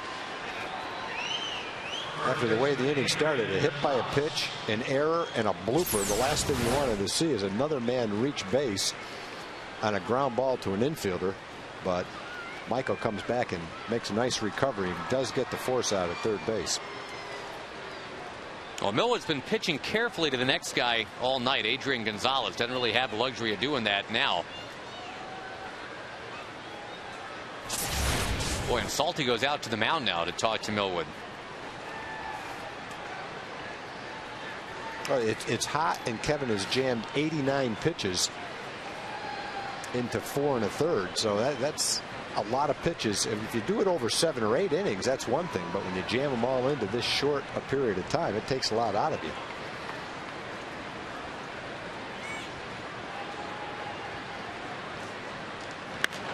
Goes after Gonzalez, who's going to fight it towards short, and there's Elvis Andrus. And that's kind of what we're talking about. I mean, even though that's the best hitter that San Diego has, Millwood's got great stuff. He's got a 10-2 lead.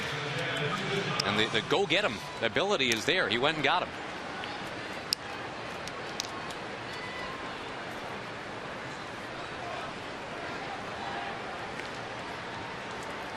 Now if he gets Kuzmanov, he's out of the inning. Kuzmanov has already ended the first inning and the third inning, although those were a couple of long at-bats. He was sending foul balls all over the place.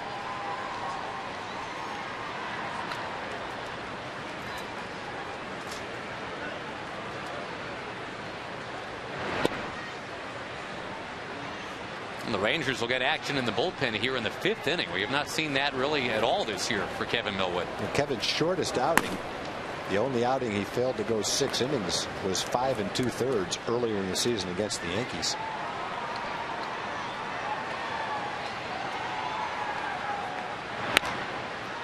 There's one of those Kuzmanov fouls. Nice catch by a man in a striped shirt.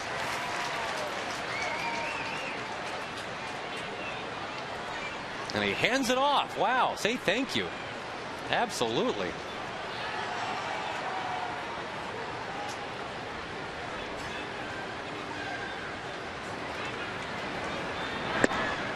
Outside, 2-1.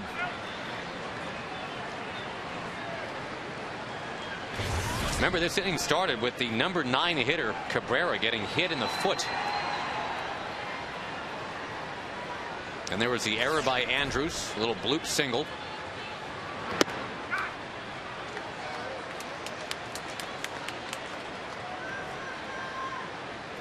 Now you look at it this way, I guess, Tag. I mean, everybody's going to have one of those nights. Millwood is just not real sharp tonight, but if he's going to have that kind of a game, this is the night to have it, because the Rangers have scored 10 runs for him. Well, you look at his last game. He gave up 2 earned runs, lost 3-2, struck out 10, and got a loss.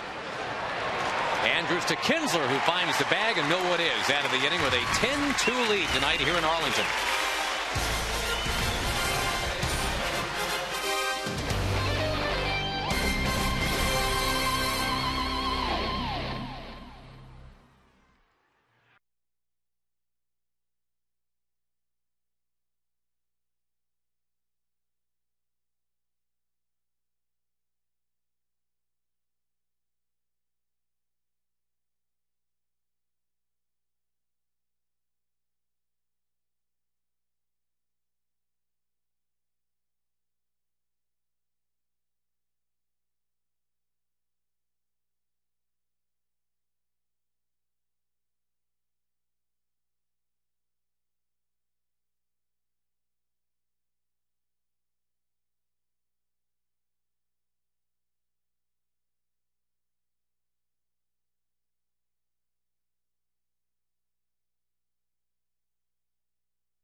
And Padres kids 13 and under can get ice cream for just $1. It is a drumstick ice cream sundae sponsored by Jack FM.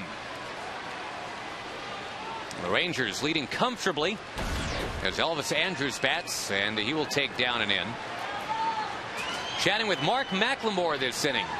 Kind enough to stop by as usual in the bottom of the 5th just to kind of offer a fresh perspective.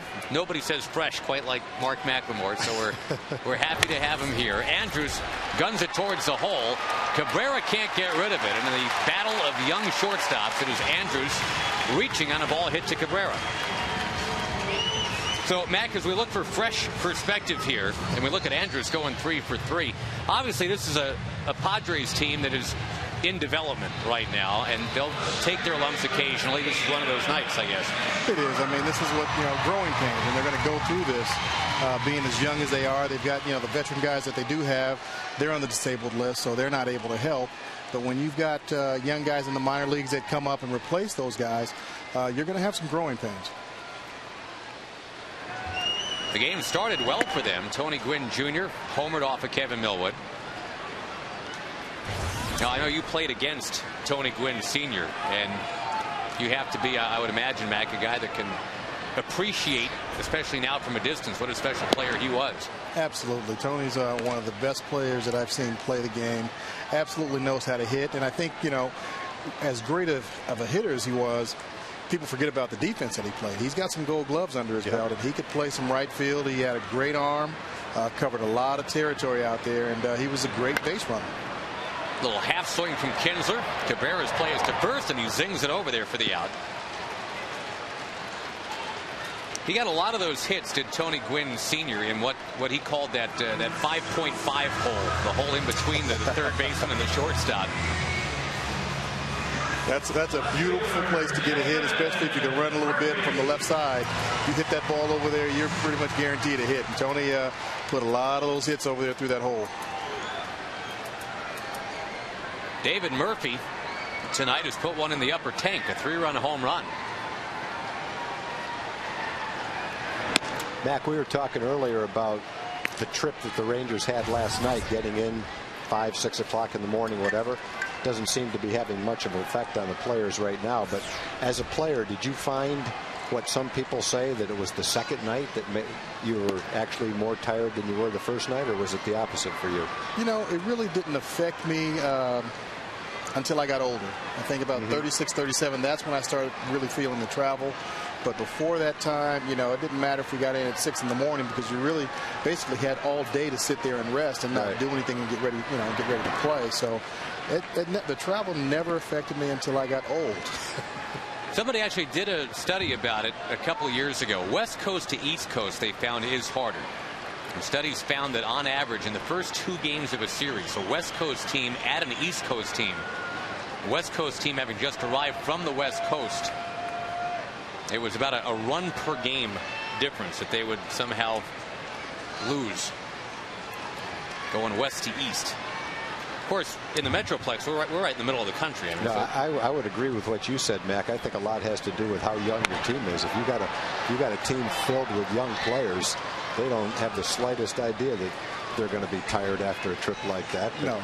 The older you get, the tougher it is to sleep and make up for it.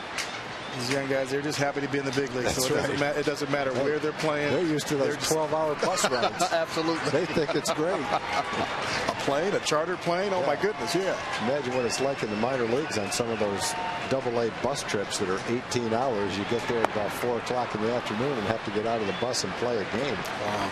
Murphy down on strikes. I think that is important for all these guys to remember, and I know they do. I mean, it's not like it's the Lewis and Clark expedition, you know, where you're going through ridiculous travel. You are on a chartered plane. Yeah, but there was not 40,000 people watching Lewis and Clark and booing if they got off the trail. You know, that is so true. These guys are expected to perform at a high level, so Lewis and Clark could sleep next to the brook for as long as they wanted. They didn't have to get out of their bearskin sleeping bag. And the bloggers kind of cut him a break too, you know. That's right. Yeah. Now, Michael Young tonight with a walk, a fly out, and a strikeout. Rangers have scored in every inning so far, trying to make that stand up here in the 5th. Chatting with Mark McLemore. Your thoughts, Mac, of the Rangers and a little bit of the power outage that they had on that road trip. Were you watching that thinking, okay, I mean, this is just one of those things that are coming out of it? You know, it definitely is one of those things. I didn't expect them to be in it, you know, the entire month of June. Every team goes through it, you know, a week, 2 weeks of not hitting. But, you know, the thing that's really saved them that they haven't had in the past is the pitching. Cabrera glides behind the bag, throws to get Michael Young, and the Rangers do not score here in the bottom of the 5th. Thank you, Mac, for coming up and you got it. Anytime, letting this game go nice and quick. You got it. All right, guys. See you, Mac. See you. Beautiful thing so far. The Rangers leading 10-2.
And Kevin Millwood, through this North Texas heat, will persevere and try to get one more inning in. He's at 95 pitches already. I guess it all started, Tag, with that 29 pitch first, where he just never really seemed to get in a groove. No, it's been a battle, and this is what you expect from your #1 starter, is a guy that's going to persevere and battle through it and do whatever he can to try to get through 6 innings so the bullpen doesn't have to pitch that extra inning. You know, you have a lot of fun watching a pitcher like Kevin when he just mows them down and has great command of every pitch. All his pitches are working. You go 8 or 9 innings and it's a breeze. But games like this, you respect the performance as well, because it's not every night that you go out there with pinpoint command and every pitch working. Sometimes you're out there going, man, I just can't throw this ball where I want to, and as hard as I'm trying, it's just not working the way it does normally. I think those are the nights where you absolutely earn your money too. So there's a lot of times when there are pitchers feeling that way, and after 3 innings they're gone. But Kevin's going to do what he can to get through 6, and if he does that, it's going to be a game where he's probably going to give up 2 runs, one of them an unearned run, and it'll be another good performance, even though he's not at his best. He just struck out Headley. Blanks will come up next. We go to Rick Renner meantime.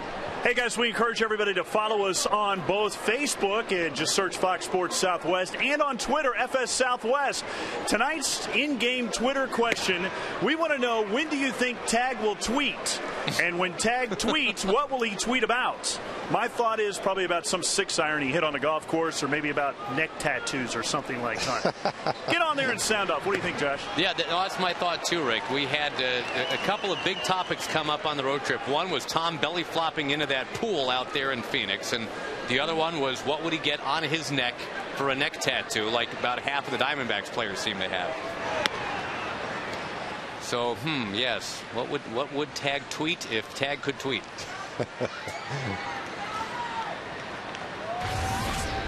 I guess we won't know till that tweet time comes. How tweet it is. I said that before. I said that before you did. I could see you warming up to say that. Who said that? Jackie Gleason? Yeah. Yeah.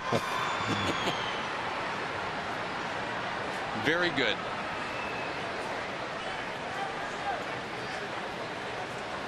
And by the way, your emails are welcome too. That's your other way to get in touch and express yourself.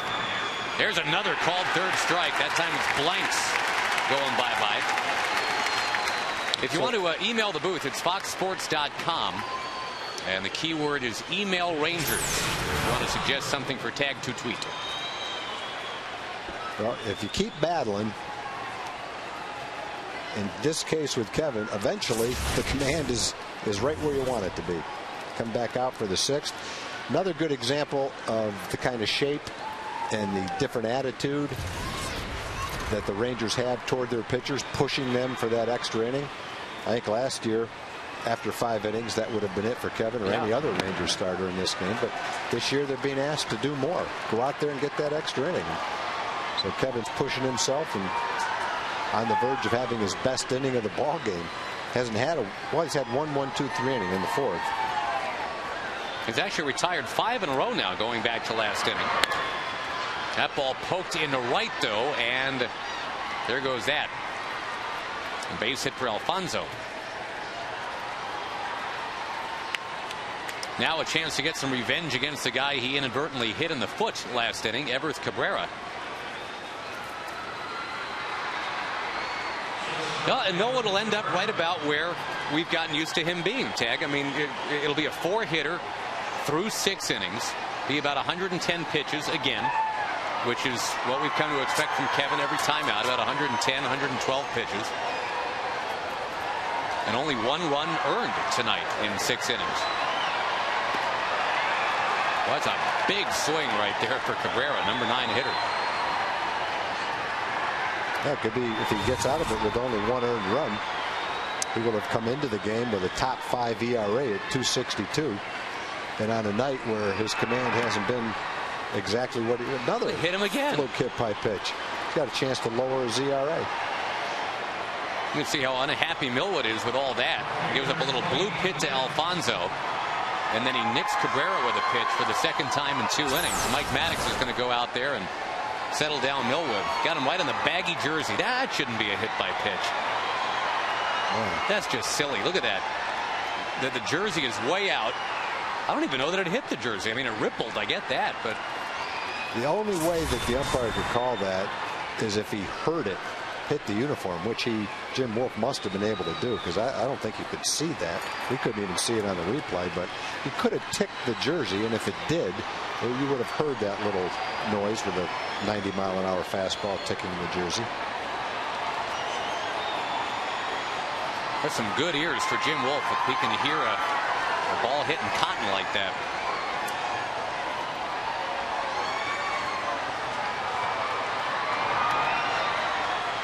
All right, let's listen in and see if we can pick it up.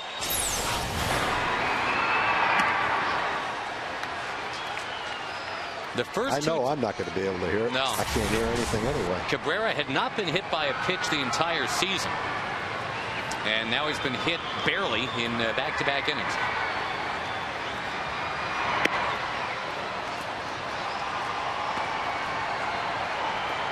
Tony Gwynn Jr. led off the game with a home run.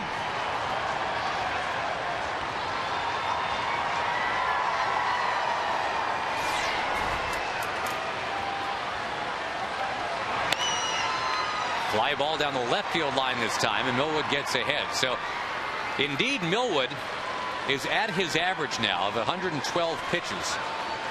And that is the highest average in the major leagues for any starting pitcher. I think it's been a tougher night for Kevin to get to 112 pitches tonight because of the heat, because of the short span that he's jammed the pitches into. I'd love to see him get Gwynn right here and get out of the inning.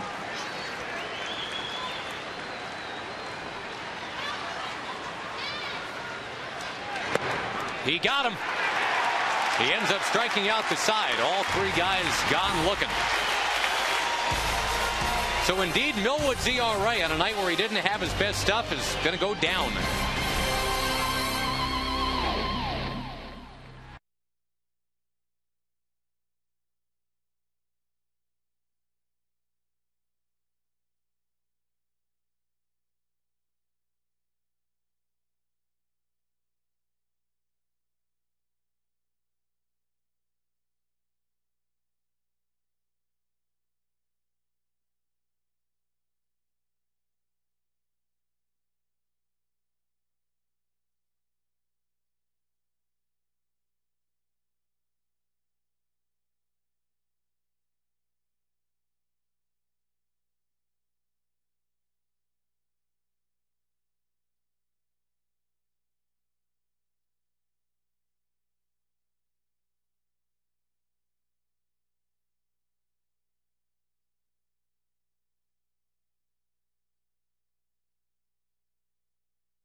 You can register at any North Texas Sonic restaurant.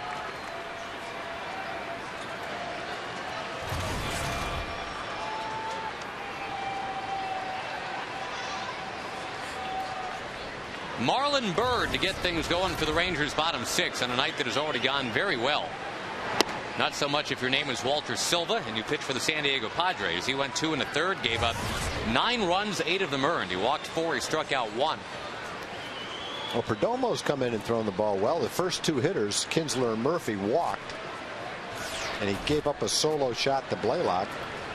But other than that, he's been pitching pretty well with a really good 88-mile-an-hour slider that he's been throwing.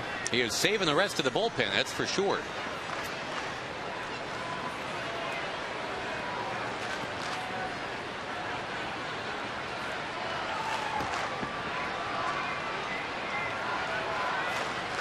Again, the waiver claim from the San Francisco Giants. He's going to miss outside to Marlin.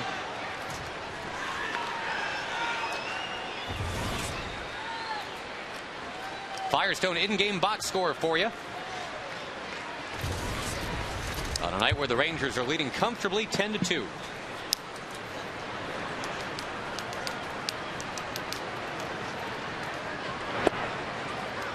In for a strike.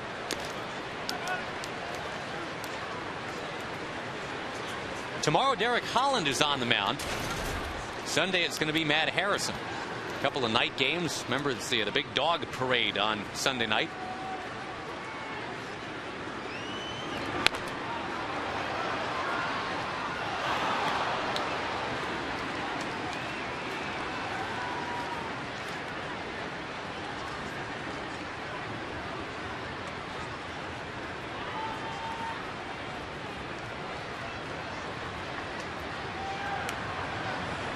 Blaylock on deck.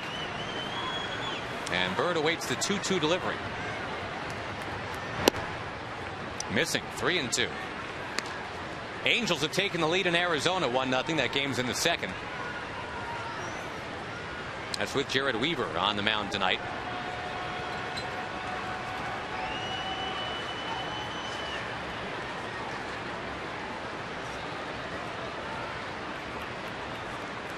Now the payoff. Chop ball to short for Cabrera. Cabrera's got a good arm, boy. Mentioned him earlier, Josh, that he's only played as high as A ball before being drafted off a AAA roster. But for a young kid, actually he's older than Elvis Andrus, really, but he's still very young, just 22 years old. He'll play some shortstop.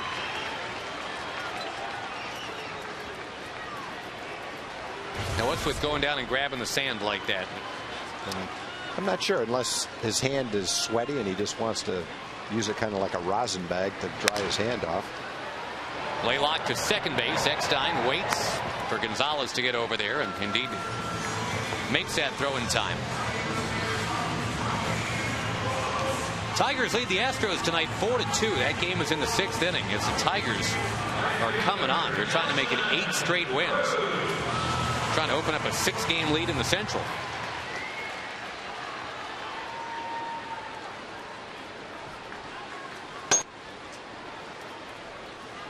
Red Sox and Braves go to the 9th inning. Boston's on top 4-zip. David Ortiz is homered again. Again, the rumors of his demise apparently greatly exaggerated. Maybe that trip to the eye doctor saved him after all. Remember that when we were in Boston? That was the talk. He just had to go get his eyes looked at. Yeah, there's nothing wrong with him, but maybe the fact that he just saw the doctor helped. Rip and a miss by Cruz. Good sinker right there.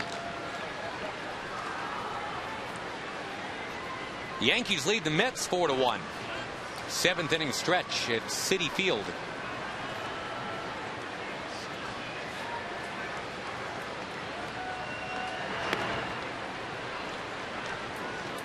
And the Twins still lead the Cardinals 3-0. That game's in the 8th inning tonight.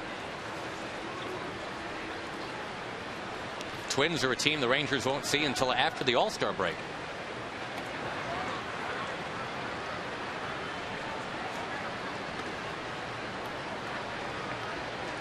But the Rangers will see the Angels starting Monday. 16 more games this year between the Rangers and the Angels, and the way things are shaping up, they will all be big games. 972 Rangers, the number to call to get your tickets. LA is here Monday, Tuesday, and Wednesday. In for a strike to Cruz.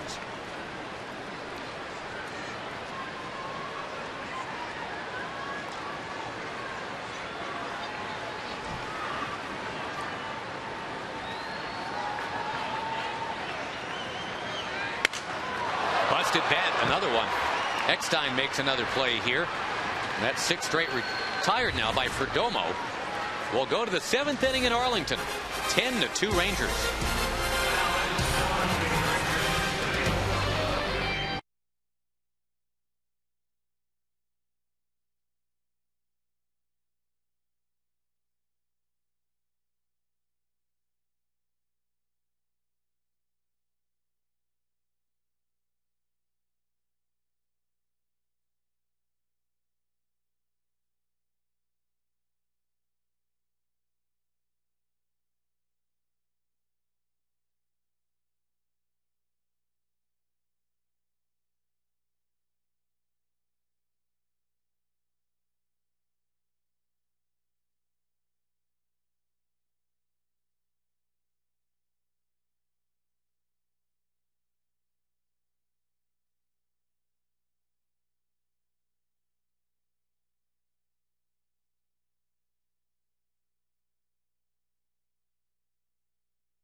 Like you like it.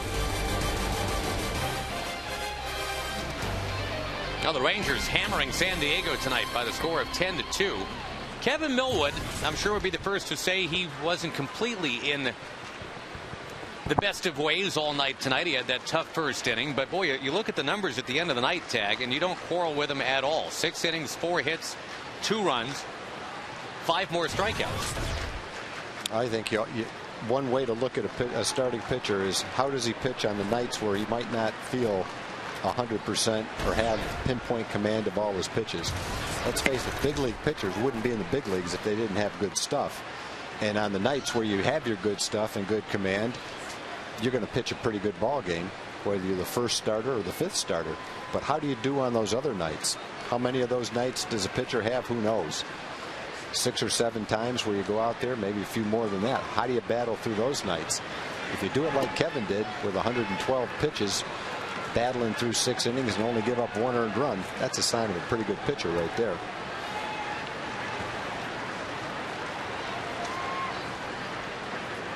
Jason Grilli, a one-time top 5 draft pick.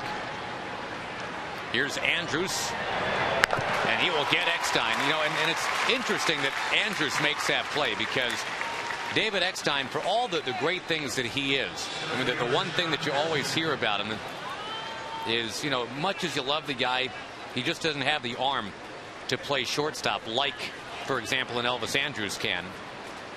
Eckstein does the very best he can with the talent that he's got, and now he's playing second base. But you watch Elvis Andrews make that play, and you're just reminded that's a real good shortstop. Yeah, but you know, the other side of it is David Eckstein makes the same play at shortstop. He just does it in a different way. He gets to it a little quicker. He gets rid of it a little quicker. And the ball gets to first base a little quicker. Same way Omar Vizquel makes the play. And, you know, whatever, and I'm not going to argue the point that David's physical tools aren't quite the same as Elvis's. It doesn't look quite the same, right? The bottom line is he played shortstop on 2 world championship teams, and to me that says it all. No, I agree with you, and that's the thing that always seemed to, I guess, be frustrating sometimes is that, you know, people would want to kind of point out the things that Eckstein wasn't. Some of the scouts used to call him Mr. Just Enough.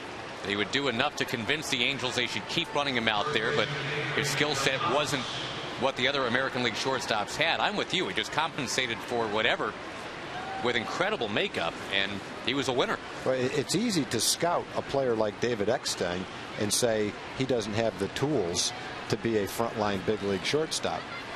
That part's easy, and any scout can do that.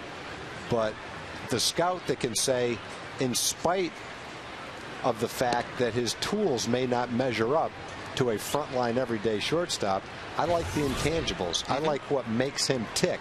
He can play for my team any day.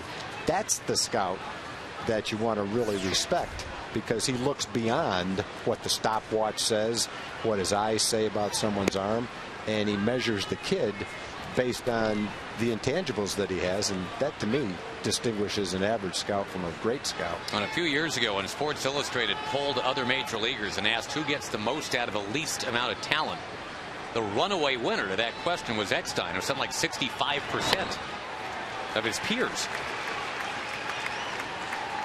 Yeah, and that sounds like it's a negative. He doesn't have great tools, but he gets the most out of them. Actually, it's the ultimate compliment you can give to a player.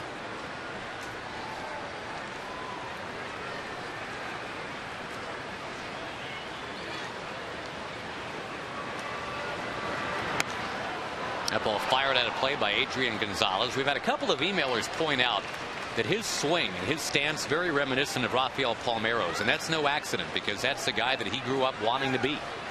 Well, he's got a similar swing. He plays first base in a similar way, and there's no doubt. I think any of the players would say that the player he most resembles is Rafael for sure. His performance measures up to Rafael's as well. Bird closing in, and he dives, and he's got it to get the Rangers to the 7th inning stretch. That ball just kept hanging up. Marlin kept coming and never quit on it, and made a beautiful play.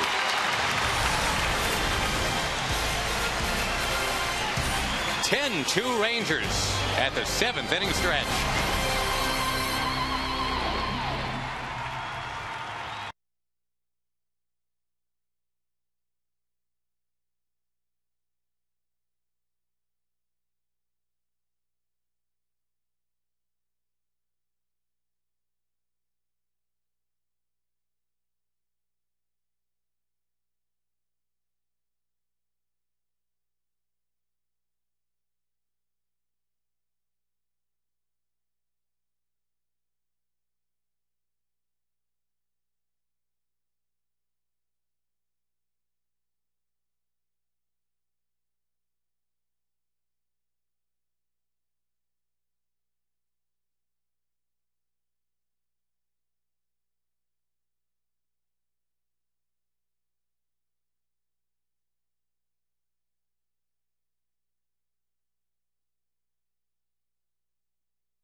AT&T, the nation's fastest 3G network. AT&T, your world delivered. The new pitcher for the San Diego Padres is the former Indiana State University Sycamore. That is Joe Thatcher. And they got some good mileage out of Luis Perdomo tonight.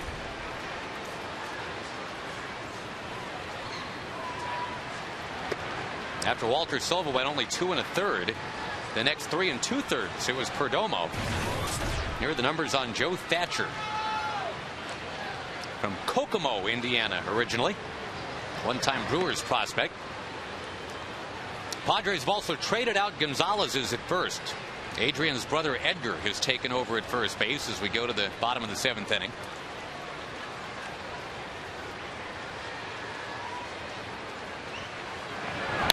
Saltalamacchia pinballs it off of Thatcher, and Salty's got an infield hit. 10-2 ball game. We go to Jim Knox. Josh and Tom, check this out. A lot of women in bells tonight. We getting married? What's going on? We're here with Anthem Strong Families and Together in Texas. What have you guys learned? The workshop teaches you new skills and techniques to help you rejuvenate your marriage. And is this marriage rejuvenated? Yes, it is. It teaches you how to communicate. What do you think? He's lurking. He's there. He's back in the bedroom. He's good. That's nice. It's a nice couple down here. We got 2 big Ranger fans. They watch all the time, play-by-play, and also the analysts who does the games on television. Oh, tagging Josh. There we go. Okay, let me ask you this question: who had a 3-run homer tonight so far? David Murphy. There we go. Okay, who hit the game-winning homer last night? Chris Davis. No, after Chris Davis. No. All right, who hit it last night? After Chris David Davis? Murphy. There you go. The progressive fan of the game right there. Congratulations. These guys are getting married next month, guys. Thank you. Trick question, though, because David, well, I'm not going to get into it. That's fine. Give it to him. That's cool. Thank you, Jim. That's awesome. 1st and 3rd now as Davis pounds it into right.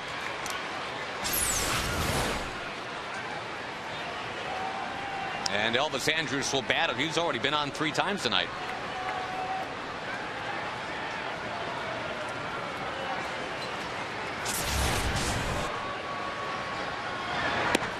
Going to have the judges go down there and sort all that out, because technically Davis hit the tie-breaking home run. Murphy hit the one that made it 9-6, but the final was 9-8. So I think either way, it's a winner. That ball fouled hard by Andrews.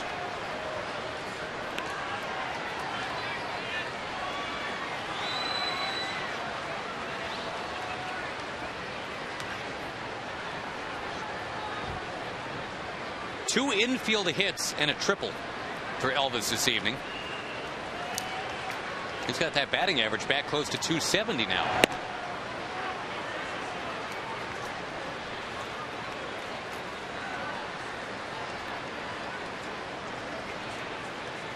By the way, the Angels now pouring it on in Arizona. An 8-run top of the 2nd, so it's 8-0 Angels. Boy. And how about the bullpen for Arizona? They used 8 guys in their bullpen. Right. And they got bombed in the 2nd inning. They might need 6 or 7 innings out of their bullpen tonight. Whoa. That could be ugly. Torrey Hunter has already homered.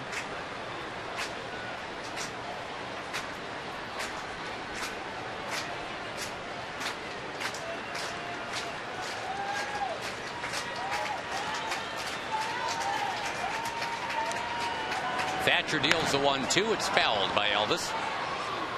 Our Coors Light freeze can will take you back to the triple that Elvis hit.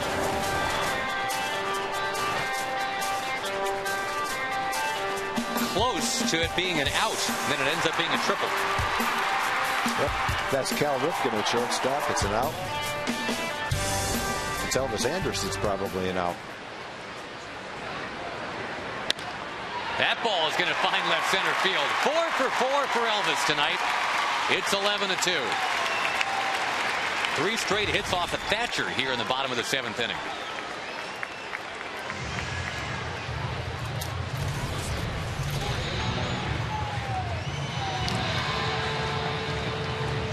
That is a career high 4 hits at the big league level for Elvis. Chris had 4 hits last night. Elvis has 4 tonight. That's good that the bottom guys in the order are starting to get hot.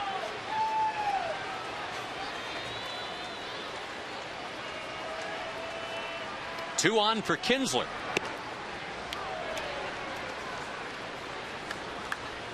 Rockies lead the A's 1-0, 2nd inning.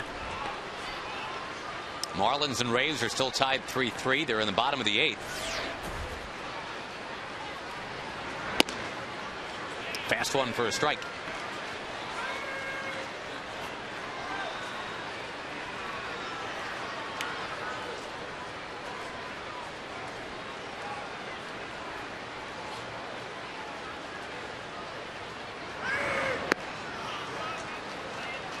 Rangers actually trailed this game early. as Tony Gwynn Jr. led off the homestand with a home run down that right field line. The Rangers came running right back with 2 in the bottom of the first, then broke it open with 4 in the second, 3 in the third.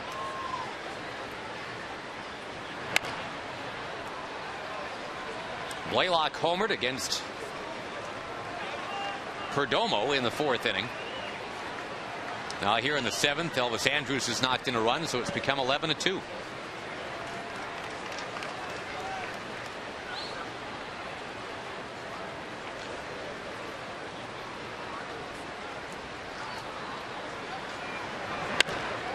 Mashed foul into the crowd.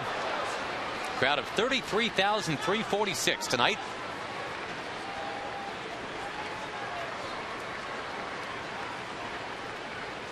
Another nice crowd expected tomorrow. There's some good seats left, we're told, for the July 4th game with Tampa Bay in town.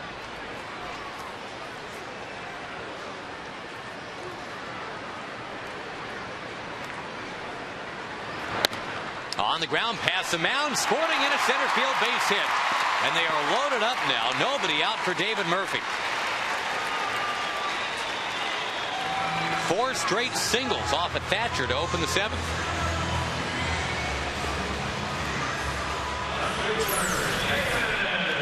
Well, the Padres tag gave up 9 and then 9 again their last 2 games in Seattle.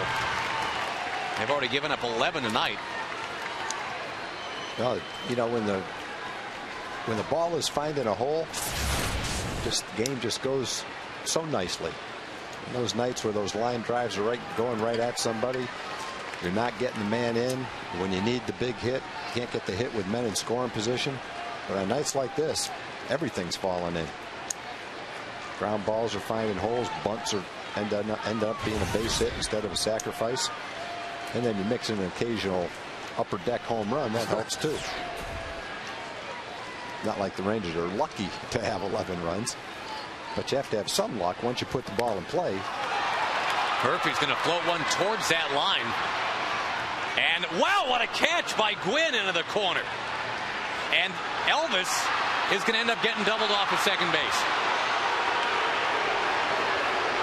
And there's some luck that turns against the Rangers. What a play by Gwynn right in that right field corner. That's one of the better plays you'll see, because there's not much room between the foul line and the wall. You can't run and try to catch that ball at full speed, or you'll kill yourself running into the wall. The only way you can do it is to slide.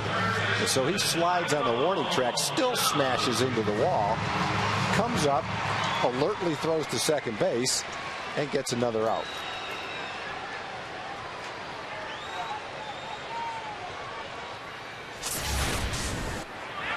So the inning fizzles. We'll see if Michael Young can hit the restart button. Fouls it back.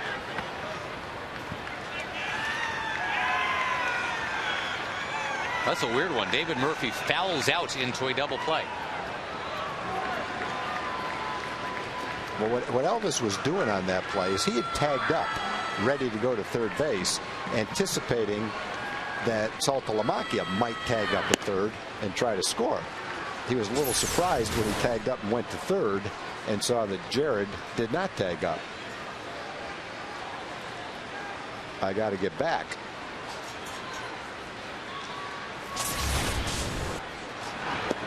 Bouncing away, and here comes Saltalamacchia now. Or rather, Davis coming in, and I'm sure Elvis is thinking, yeah, great, now he's moving. It's fine. It's 12-2. I'm sorry, I'm the one that called Davis Saltalamacchia. I went right there with you. You just picked up from me. Salty's already scored. Poor Salty's sitting there going, what did I do? But Salty didn't tag up and score on that ball. No, he's sitting in the dugout. How could he? But technically, you're still right. He did not tag up. That's a very good point. Yeah. Clueless, but not wrong. Michael Young down on strikes. The Rangers tack on 2 here in the bottom of the 7th, and they lead by 10.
Rangers, who have been waiting for that big breakout run scoring game, have got it tonight against San Diego.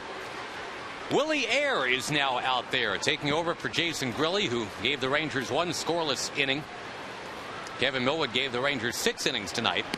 Good to see Willie back and going to work. He had a little bit of a rehab situation going for a while down at AAA. Now back to make a contribution with the big league team. Yeah, Willie's not a stranger to rehab. That seems like what he's been doing the last couple of years, but to his credit, he's gone through the rehab, worked hard, earned his way back to the big leagues.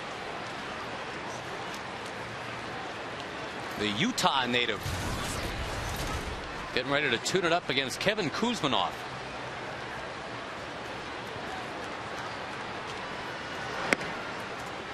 Willie's brother Scott was originally Ranger property way back in 1993. Now a middle reliever for the Phillies.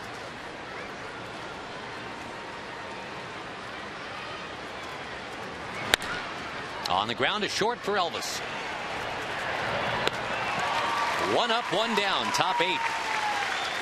And again tomorrow the Rangers will send Derek Holland into the battle. It'll be a 7:05 first pitch on Fox Sports Southwest.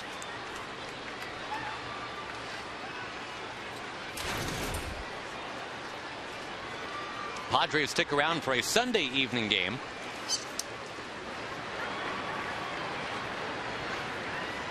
And they head home then to take on the Astros.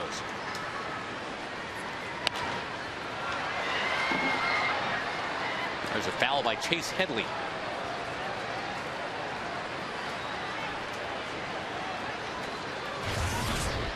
Matt Cain lost a game tonight. Tag. He's now 9-2. Milwaukee got him. Final was 5-1. He was so impressive against the Rangers. He was. And Barry Zito was great the next day too. Took that no-hitter into the 7th. But you talk about, you know, the Rangers not swinging the bats, and then you look at the pitchers they've been facing. Randy Johnson threw the ball well. Barry Zito threw it probably as well as he has all year. Matt Cain. Go to Arizona, you see Max Scherzer throwing 97 miles an hour. Dan Herron in a game the Rangers won. You go back to the Dodgers, you saw Chad Billingsley. The Rangers have seen some good pitching. Out of that NL West, the standings brought to you by Jack in the Box.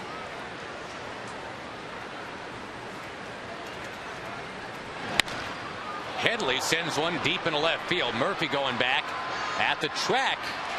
Chase Headley has to stare at his own face and watch David Murphy make the catch on him. Rangers Live comes up after the game. Don't forget, let's check in with Dana Larson right now. Well, guys, as you have mentioned, Josh Hamilton getting ever so close to returning. Well, we'll hear from the Rangers center fielder about his latest step in the right direction. Plus, Derek Holland last went toe-to-toe with a 9-game winner. We'll talk about Game 2 of this series coming up tomorrow. Join me and Mark McLemore right after the game, guys. Thanks, Dana, very much. Nice to be back home, being able to chat with Dana, almost alive and in person here. That's become a staple after the games. Hang out down there by the set. Dana will have 33,000 of her closest friends hanging out with her after the game tonight.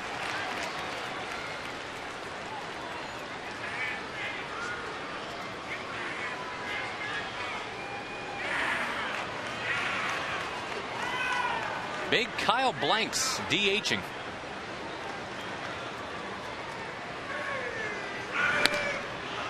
Little check swing foul.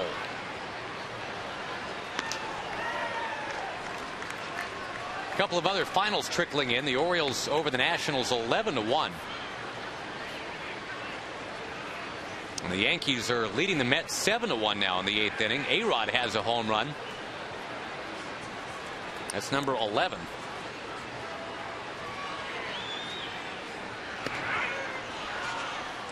The Indians defeated the Reds tonight 9-2. Red Sox have beaten the Braves 4-1. David Ortiz starting to pile up the homers now. Toronto beat Cole Hamels and the Phillies 6-1 tonight. Ricky Romero shut him down. There's a high drive by Blanks into right center field. Nelly Cruz going back. He has got it. And a 1-2-3 inning again for the Texas bullpen. 12-2 Rangers.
Dawn of the Dinosaurs, hatched in theaters July the 1st. The coolest comedy of the summer. All right. It's a way to beat the heat right there. Get the icy working. Rangers will come up one last time and see if they can just pile on some more runs. Greg Burke is going to take over on the mound. This is a guy that came out of Duke just a few summers ago. He had a double major in business and sociology.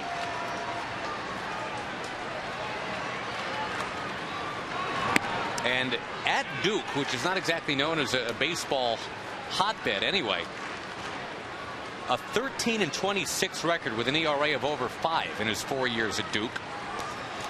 And he had Tommy John surgery. So, yeah, he was undrafted after his senior season. Went off to play independent ball. Played for the Atlantic City Surf.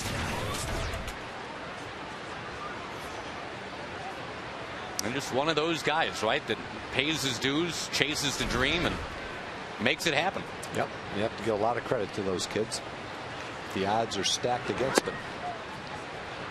He was a straight over the top guy and hadn't really been eager to change that, but then he dropped down a little bit. And that seemed to give him some life on a lot of what he was throwing. So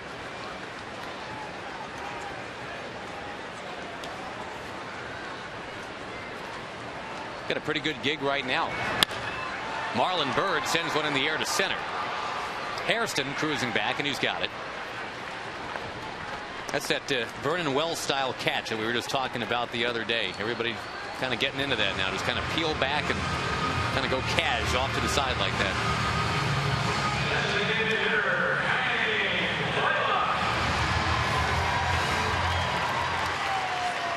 Native San Diegan Hank Blaylock at a Rancho Bernardo High School. A big-time Padres guy throughout his youth. Has homered against the Padres tonight.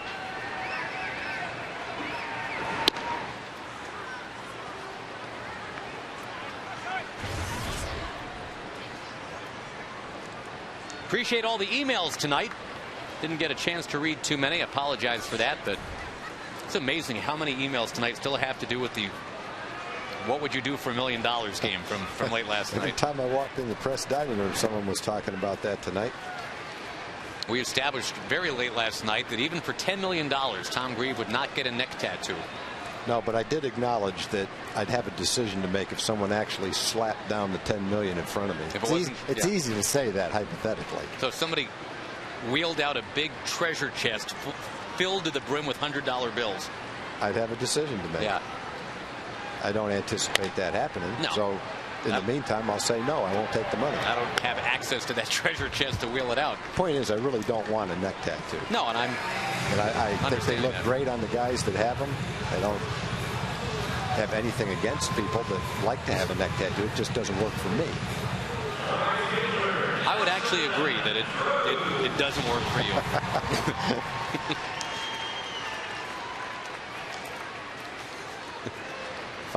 If I went home for Christmas to see my mom and dad with a neck tattoo, it'd be about 10 minutes. They'd be sitting down for an intervention.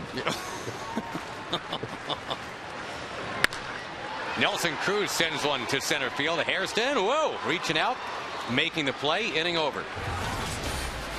At least you got that great big scorpion in between your shoulder blades. That works well for you. 12-2 at the end of 8.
.com, grab your bag, it's on. By Progressive, for a money-saving car insurance quote, call 1-800-PROGRESSIVE. And by the Ford F-150, it's not just a pickup truck, it's a Ford F-150.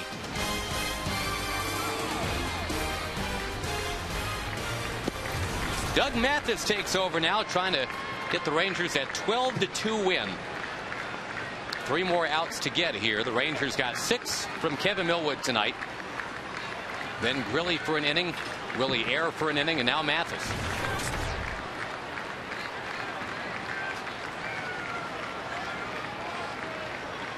Crowd of 33,000 plus turned out to see the Rangers and Kevin Millwood tonight. Kevin looks like he'll get to 8-5. ERA will still be in the 2.6 range for the year.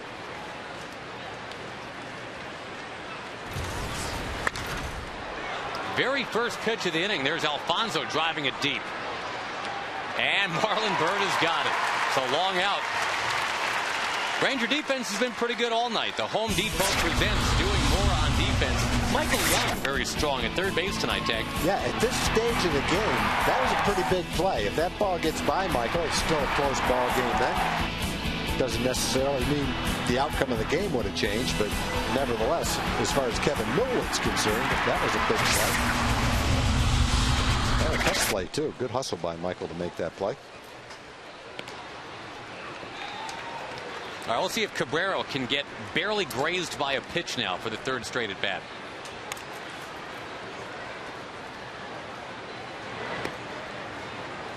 That's the thing. You pick up the box score tomorrow. You don't know, too much about the history of the Padres and the Rangers. You might think, wow, what did that Cabrera guy do to anger the Rangers? They hit him twice. That was almost a third time. That almost was the exact same thing. You got to tuck in that shirt one time, and then it wouldn't be an issue. Yeah, it's probably not a bad idea for getting on base to wear a real blousy shirt like that. It'd probably get you a hit by pitch 2 or 3 times a year. Yeah, but when the Rangers were really becoming the Rangers, though,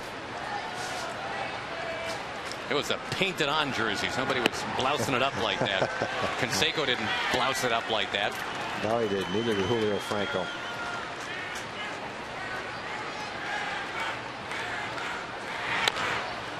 Mathis will collect it.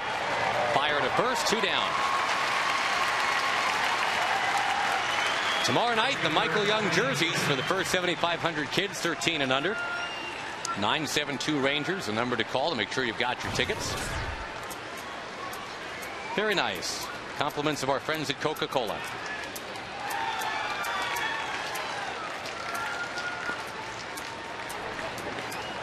Well, a great way to start the homestand, no doubt about that. The Rangers really had to battle to get that win yesterday, 9-8 to close out the road trip.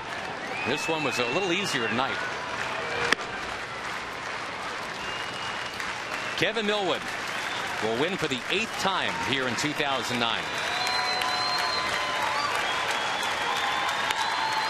Fly ball left field. David Murphy settles under it. Ball game. 12-2 Rangers tonight. Murphy had himself a 3-run homer. A lot of contributions. 4 hits for Elvis Andrus tonight. 9 up, 9 down for the bullpen. Yep. Everybody contributed. But there's your player of the game. Your Romano's Macaroni Grill player of the game is Elvis. The Rangers 12 and San Diego 2. Dana and Mac are standing by. They'll be back to you. Get Rangers Live going right after this on Fox Sports Southwest.